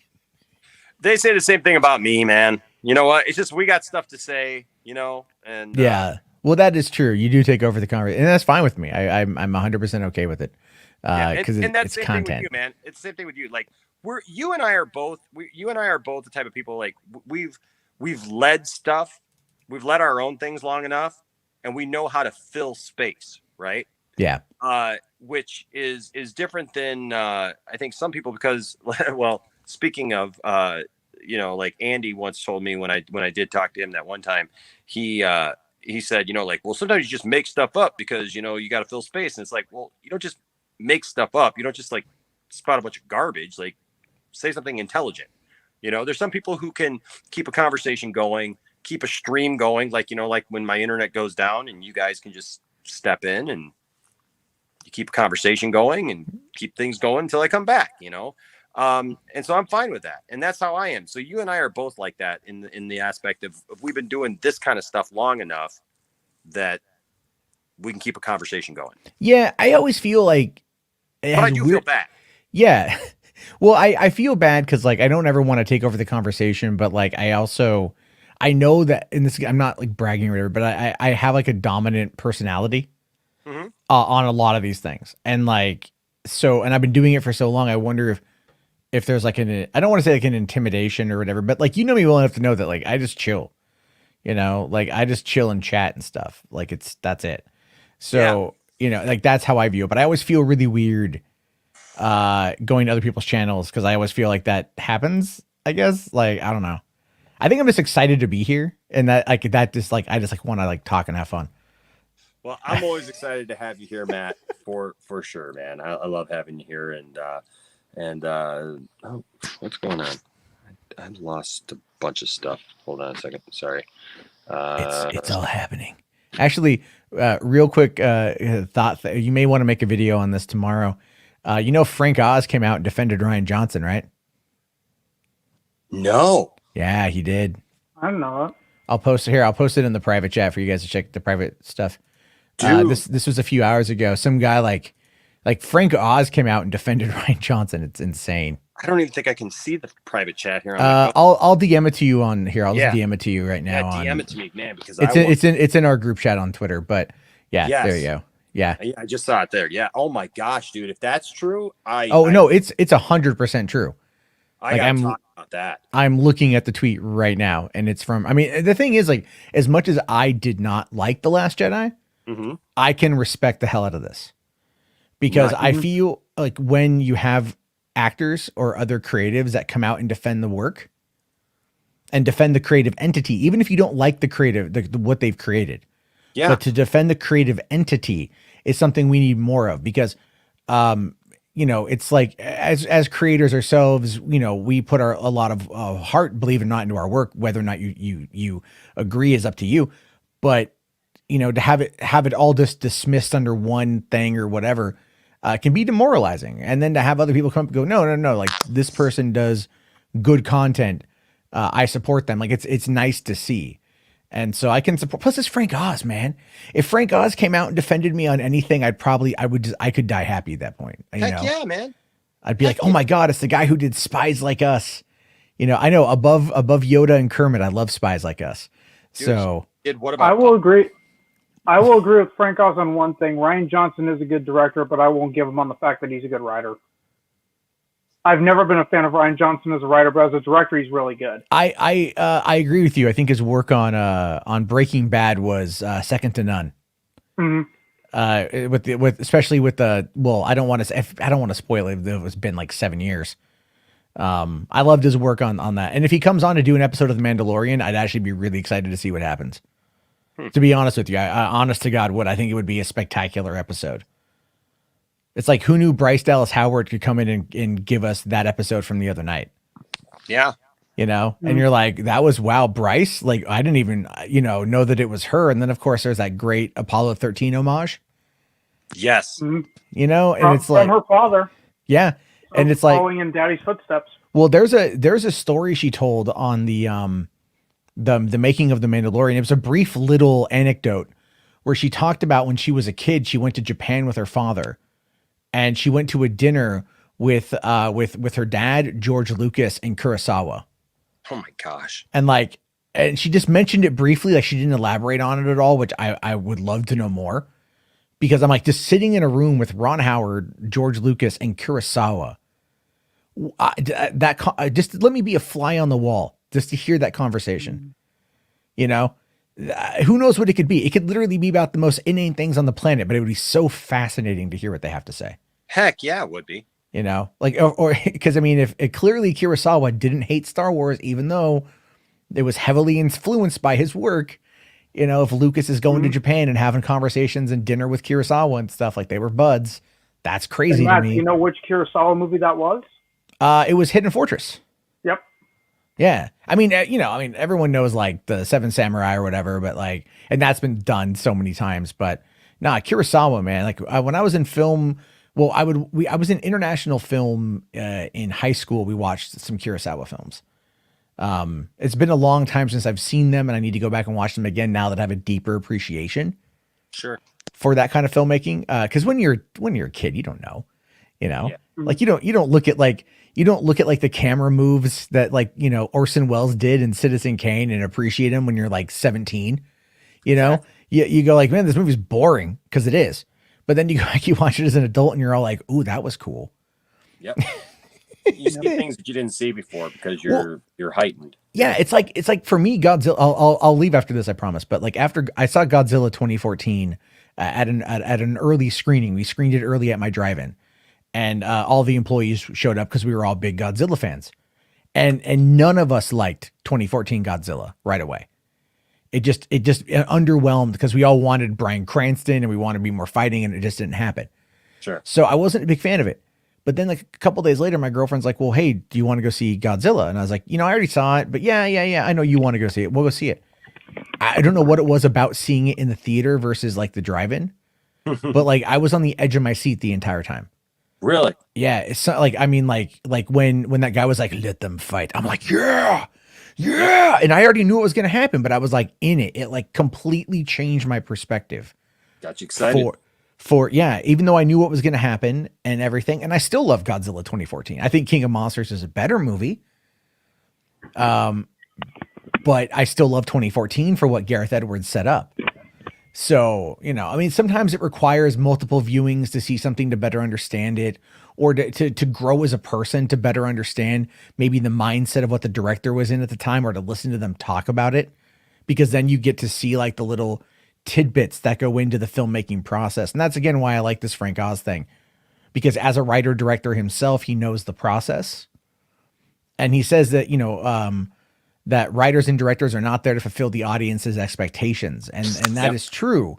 And I do feel this is, and this is kind of me digging at Marvel a little bit. And I love Marvel movies, but it is so formulaic and homogenized that the audience knows what they're going to expect, and they deliver on that constantly, but you also know what you're going to get going in. Yes. It's with The Last Jedi, you honestly didn't know what you were going to get going in.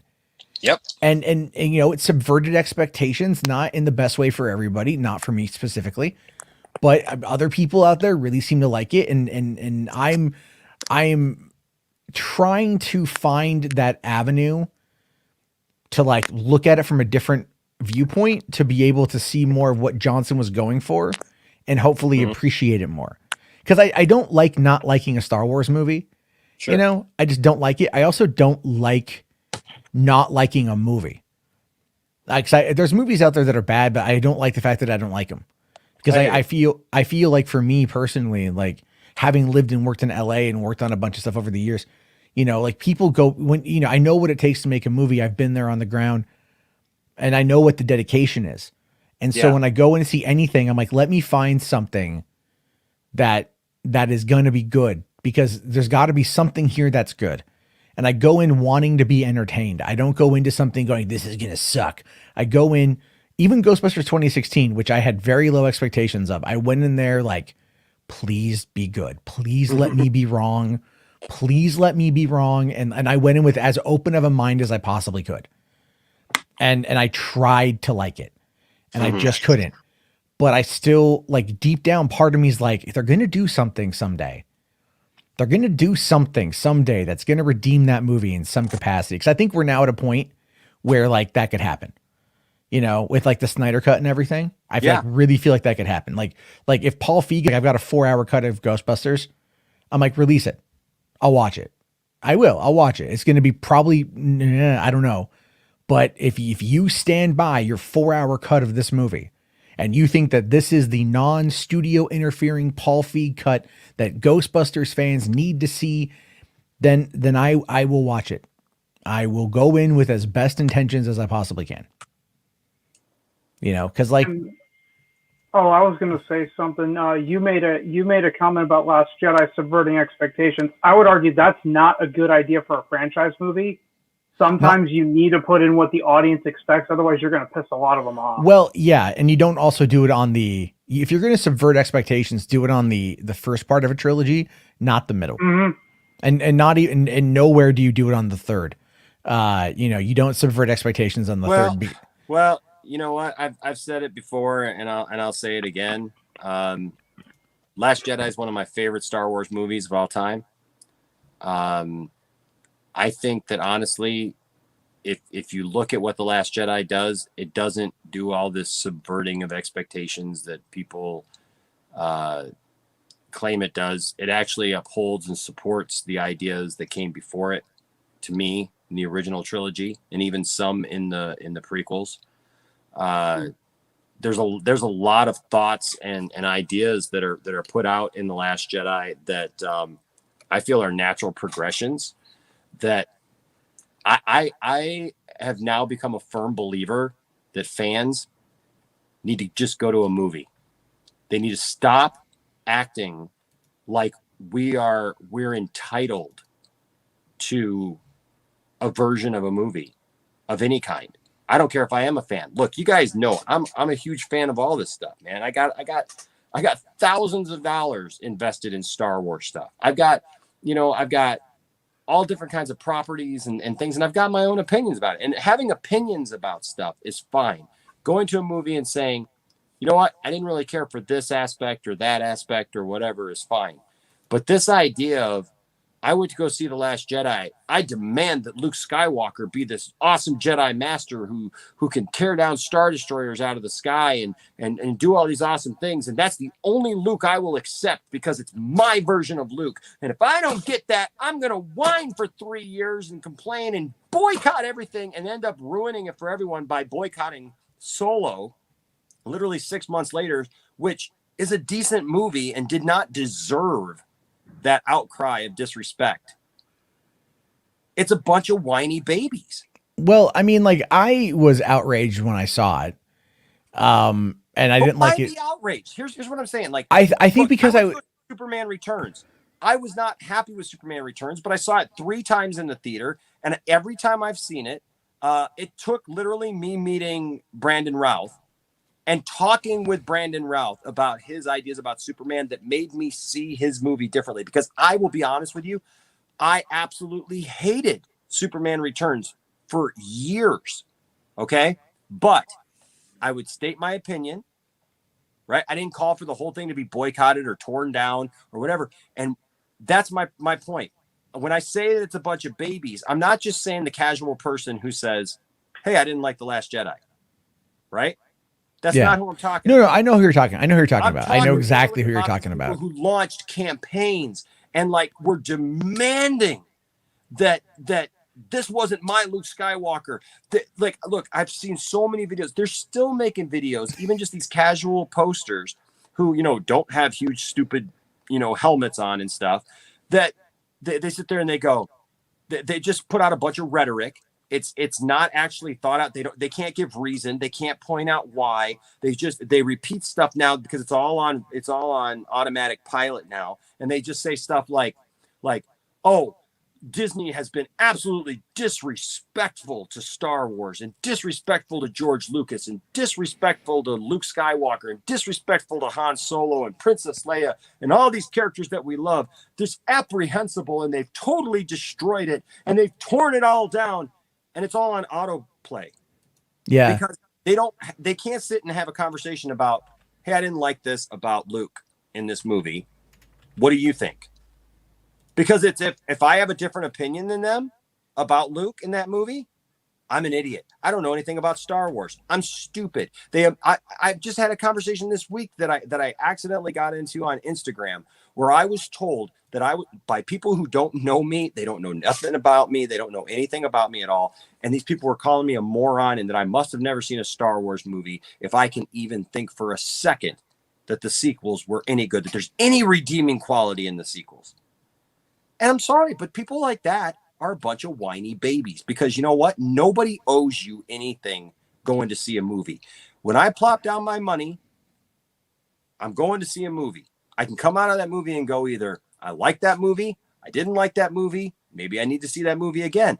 but I don't deserve anything just because I'm a fan of something. I don't deserve to be able to write in my little theories and stuff and say, if you don't give me this, I am going to hate everything that happens after it. That's ridiculous. That is so preposterous for us to say that I didn't like this Star Wars property or this Star Wars movie or this Star Wars cartoon or whatever. So everything that Disney puts out now is going to suck. But then The Mandalorian comes out and it's like, oh, well, we kind of like that. And now they're trying to attack that even. You know? Yeah, I know. I have a hot take for you, trying to Minash. destroy what they say they love. And that's the thing. It's like, again, I'm not talking about the casual person who just says, I don't like it, because everybody has their opinion. And I respect opinions. But when I see people literally doing things that can damage us being able to ever enjoy anything again, why? When I hear Doomcock say stuff like, stay angry, my friends, about what? Why would you want to stay angry? Why would you want all that negativity because you didn't like a movie? That's dumb. And I'm passionate about that because I love Star Wars. You know what I mean? Like, it may seem like ridiculous that I'm getting this like impassioned about it, but I just feel that those arguments are just, you know, because I didn't get my version of something. Look, and I say that as somebody who loves the expanded universe. I think the biggest tragedy about the sequel trilogy is that we don't have Mara Jade. That's a tragedy because I love Mara Jade. Tiffany's got a freaking Mara Jade shirt that she loves, and I've got Mara Jade action figures, and I that character means so much to me. And so to not have her, it's crazy to me. But I The worst. They have to. The worst thing that the. No, I was going to say the worst thing that the sequel trilogy did with Rise of Skywalker is try to subvert everything in The Last Jedi instead of just rolling with the punches. Yes. Because what happened with the Rise of Skywalker? Now the entire trilogy feels incoherent. Yep. It started with let's just call it Force Awakens. It was a reboot of A New Hope. That led to the sequel to that, which was a subversion of expectations. Then Rise of Skywalker, which was a subversion of the reboot. Dude, you hit it right on the head, man. Because that's what they did. They literally they couldn't make up their mind. They tried to make everybody happy at the end, right? And say, well, it's stuff that this group of people didn't like in The Last Jedi. We're going to make up for it and fix it all. And unfortunately, all it did was make it a mess. And that's why I walked out of The Last Jedi or the Rise of Skywalker. Rise of Skywalker. What the heck was that? Like it played like a, hey, you wanted this, so we're going to give you this, and we want to make you guys happy, so we're going to give you this, and nothing happened, and it didn't make any. Had the Rise of Skywalker not been a subversion of The Last Jedi, I think it would have actually fixed The Last Jedi retroactively. Maybe not with this group of people, because they're too far gone. They're going to hate everything no matter what, but it could enhance the prior movie. That's what a sequel typically is supposed to do. Yep. You got to hear the whole story. That was my problem too, was that people literally got to that movie and it was like they were just going to be done with Star Wars and they didn't even know what the next part was. Well, and here's another problem with the Last Jedi though, is that it felt more like an ending rather than a middle chapter. Let's be honest. The Resistance is all but dead at the end of that movie, so it's like, okay, where do you go from here? You still got one more entry. You still got Episode 9. So what are we going to do here? Yep. But I just feel like people should have waited. You know what I mean? And instead of jumping on this bandwagon and acting like Star Wars was done for everybody, just hold back. You haven't heard the whole story. That's like reading half a book and going, well, this sucks. I'm never going to read another one of these again, I said the exact same thing about Star Trek Lower Decks. Was that all these Phantom Menace channels were coming out, Star Trek Lower Decks is awful, episode 1 review. And I think the worst thing I said at the time was they were making that call way, way too early. Absolutely. Now, if they got up to episode 5 of the show and were making that call, it's like, hey, this show sucks for X, Y, and Z reasons, fine, I don't care. But if you're going to come out right out of the gate and say, this is garbage, this is god-awful, this does not uphold to Gene Roddenberry's vision, then you have an incentive to keep that going no matter if the show gets good later on. Does the show get better later on? Oh yeah, it does. Yes. It really improves. Yeah. You got to get beyond episode 3. I think I've only seen the first episode. And by the way, you I gotta- didn't dislike it. Yeah. So I'm just saying, people got to get beyond the fact of like understanding what it is. It's not meant to be a serious take on Star Trek. It never was. It's got some, but the reality is it's meant to be a tongue-in-cheek, funny thing about Star Trek. And like people act like that was the end of the world. I like what Rel says here. He says, I think we are all that person at some point in our life. Problem is we get hyped for a film, we get excited about our own theories, and when it's the opposite of what we expect, we become entitled. And that's exactly it. And that's why I don't like the people like Mike Zero and Doomcock and all those types of people, because they perpetuated that. They gave people more theories to think of, and then and told them that this is what it's going to be, and then when it wasn't, people felt like Disney had let them down. And I have to put some of the blame on JJ for that, leaving way too many avenues open in The Force Awakens. So when The Last Jedi came around and Rian Johnson could go in any direction that he wanted, and all these theories were running about for 2 years because this is JJ Abrams' writing style, you have to put some of the blame on the filmmakers in that regard. I agree with you. With you. I think JJ dropped the ball by not seeing it through to the end. I really do. And and then he tried to retcon it for The Rise of Skywalker. And as much as I enjoyed the movie for what it was, I agree with Enosh. I would have probably rather seen them continue like with whatever, instead of trying to go back and fix it, which I liked at the time, to be honest with you. I think them just kind of continuing on that path would have been better. And then what we got ultimately, I still am very frustrated with Disney for not cutting the Luke fading out scene by 5 seconds, because we could have saved all of this. Because keep in mind, they released that movie almost a whole year after Carrie Fisher's death, knowing, because the idea was it was going to be Han in Force Awakens, episode 7, Luke in episode 8, and Leia in episode 9. They were going to kind of give them a lot more screen time. And when Carrie Fisher tragically passed away, 2 days after the release of Rogue One, it's like you have a whole year and you still effectively kill off this character, which you did not need to kill off. They could have killed off Leia on the bridge. They should have killed off Leia on the bridge, because that whole Mary Poppins scene, I audibly in the theater went, what? When I was in the theater and that scene came up, I automatically started singing the Superman theme.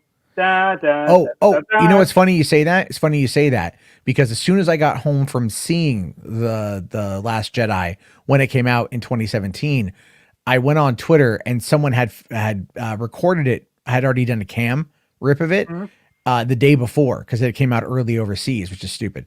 But someone took that bit and they put the John Williams score over it. I still have that clip. I would say let's play it, but I know you're going to get a content ID claim from the Warner Brothers over it, so probably not. But no, here's a hot take. Outside of The Last Jedi, in my personal opinion, Disney has done very well with Star Wars. Clone Wars season 8 or season 7 was fantastic. Thank you. I'm a little tired. But, the Siege of Mandalore arc was fantastic, was just amazing. That should have been in theaters. I would have gone and seen it. Mandalorian, season 1 and season 2. Star Wars Resistance is actually a good show. I understand why they killed it after 2 seasons, but it still is a solid show with good characters. And there's a great example of something that I didn't enjoy, but I didn't rip apart either. Well, Resistance? I mean? I didn't really care for Resistance. I couldn't get into it. I kept trying. Yeah, it's because it's aimed at kids. It really is aimed at kids. Because I started either, Yeah, it's by the end. I didn't try to, Yeah, no. I get it, dude. I get it. I started watching it when it came out, and then I lost interest in it because, again, similar reasons. But then I went back and I rewatched the whole first season after it was all out, and I binged it. And oh yeah, it's really good, especially because they start showing you a lot more with the First Order. Phasma gets a lot of screen time. That's what and I hear. Gwendolyn Christie voices her, yeah. And then like it runs parallel with the Force Awakens. Like you get to see what Starkiller Base does. Like you get to see all that perspective. You get a lot more information about like them testing Starkiller Base. Poe Dameron shows up. Oscar Isaac voices him quite a bit. BB-8 is in the like the first half of the season, and then they replace him with an identical droid. They just change the color palette, but it's identical. Yeah. You know, but the thing is, like, you have good characters. Like you have like the fact that the commander of the refueling station was former Empire officer, former Imperial officer, who after the fall of the Empire, as like he's moving, you know, he's trying to like deal, like reconcile that stuff, and like keep that from his daughter, you know, like because she doesn't know about it. And then also when you find out a lot, I don't want to spoil other things, but it's like the show does well. And then I haven't seen season 2. I need to sit down and watch it, but season 2 picks up, like it's in between the Last Jedi and the Force Awakens. So you get a bit more ancillary information from my understanding leading into it. So, I mean, I would put it on in the background, or just like see if there's like a YouTube summary or something. Yeah. I'll have to do that. Speaking of, what's up, Benson's? Thank you so much for the £5. Appreciate you. Says, hey, Enosh and Matt, the Star Wars trilogy clearly wasn't planned from the start, which was its Achilles heel. Saw Battle Beyond the Stars last night. Wait, is that one? Second that. Love that. That's the one. Oh wait, is this? Yeah. Oh, I never saw Battle Beyond the Stars. You've never seen Battle Beyond the Stars, Matt? No, I've never seen Battle Beyond the Stars. Oh my gosh, guys, it's on YouTube. You guys gotta see Battle Beyond the Stars. It is sci-fi classic history. It's basically the Seven Samurai in space. Oh, cool. It is awesome. A battle beyond time, beyond space. It was a TV like mini series or something like that back in the 80s, dude, and it was fabulous. I remember watching it when I was a kid, and who was it? It wasn't Mark Harmon. Who was the guy? I wish I had internet to just be able to. Robert Vaughn was in it, apparently. Yeah, Robert Vaughn is in it. Yes. I'm just like looking at a screenshot of it right now. Yes. What's his name from the A-Team is in it? George Papard. Yeah, George Papard. Battle Beyond the Stars is fabulous. All right, I have to give it a watch. I mean, it's 80s. Oh, Sybil Danning is in it. It's 80s is all get up. Nice. Well, I do like that. It's like watching like the old Roger Corman movies from back in the day. If you saw those kind of like, they were more like the 80s exploitation.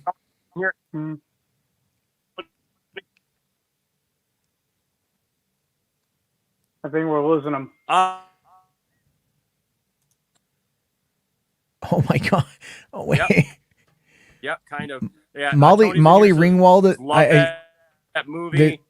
Classic. Anyone here ever see Space Hunter? Space Hunter Adventures in the Forbidden Zone. Oh, sorry. I've heard of I it. know. I'm on data.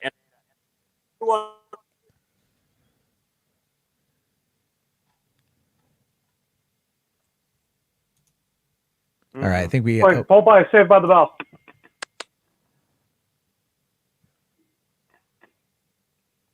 Uh-oh. All right, well, we should probably wrap this up because I do need to get to bed here pretty soon myself, and I still have to I'm not going to be streaming. I saw the question. I'm not going to be going on my channel. I'm recording murder mystery stuff. Well, current true crime cases is what I'm working on. Yeah.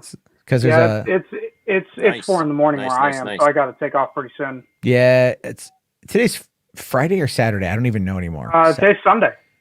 Oh, right. Well, yeah, that's true.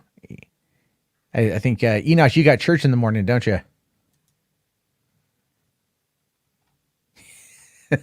he's out. So yeah. TW. Okay, you're coming in and out. Mm. Am I? Yeah, it's been cutting out pretty bad. Well, okay. Well, guys, You're on your for phone, joining right? me. You're on your phone. Are you Yes, are I you am. on are you in So, Chrome I or are you? appreciate- Yeah, never mind. Yeah, he's signing out. No, your phone won't let you. Your phone By won't the let way, you do it in Chrome. before the stream ends, I would like to say this. Nerdy, if you ever want to debate me on the Denver Broncos and Peyton Manning, I'm your man. Hear me? You can't.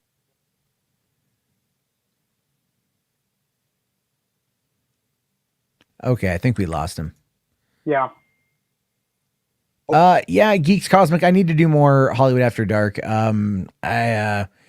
It's all time management. Unfortunately, right now, that's kind of where I'm at. Is not in the best place for that.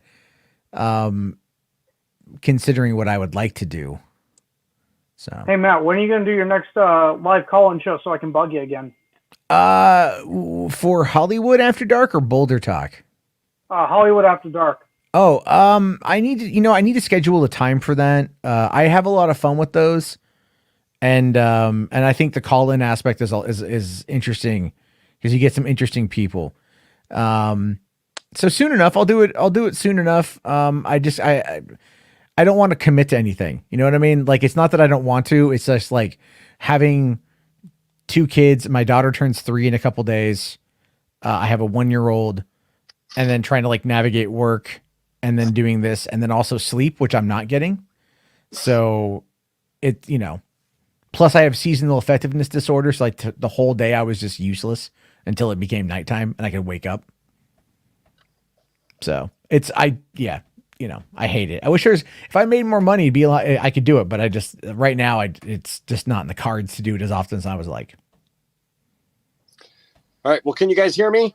Yes. Yeah, we can hear you now. Okay, good. Well, my apologies to Mladen, but obviously I'm having some technical difficulties tonight, and I can't necessarily let you in, and we're going to close it up. But thank you guys for joining me. Thank you to everybody who joined me tonight. You guys are all awesome. Thanks for sticking with me, even when we had to do this way. But thank you guys. Thanks, Matt, for keeping it going and some great things. And go watch Battle Beyond the Stars. And then we got to talk about it for sure. All right. We'll talk to you guys. Yeah. Sorry, your internet crapped out.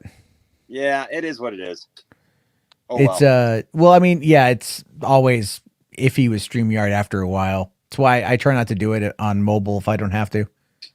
Yeah, I hear you. But all right, man. Yeah, I gotta. Yeah, hopefully. I don't even know what's going on anymore. It's everything kind of bleeds together. Right. So I'll check out the Battle Beyond the Stars. If you post the link for it in the group chat, I can at least have it archived somewhere that I can remember. Absolutely. It's really, really great. And it's something that I really enjoy. I'm coming through clear now, aren't I? Yeah, it's sometimes like when you log off. Back up, I think. I think my internet just came back up, but you're still live. No, I know I'm still alive. Oh, okay. I know I'm still alive, but I think my internet just came back. Oh, nope, there it goes. It's blinking. Okay. Anyways, yeah, Battle Beyond the Stars. Have fun, everybody. Keep it nerdy. We'll see you guys next time. Bye-bye. See ya.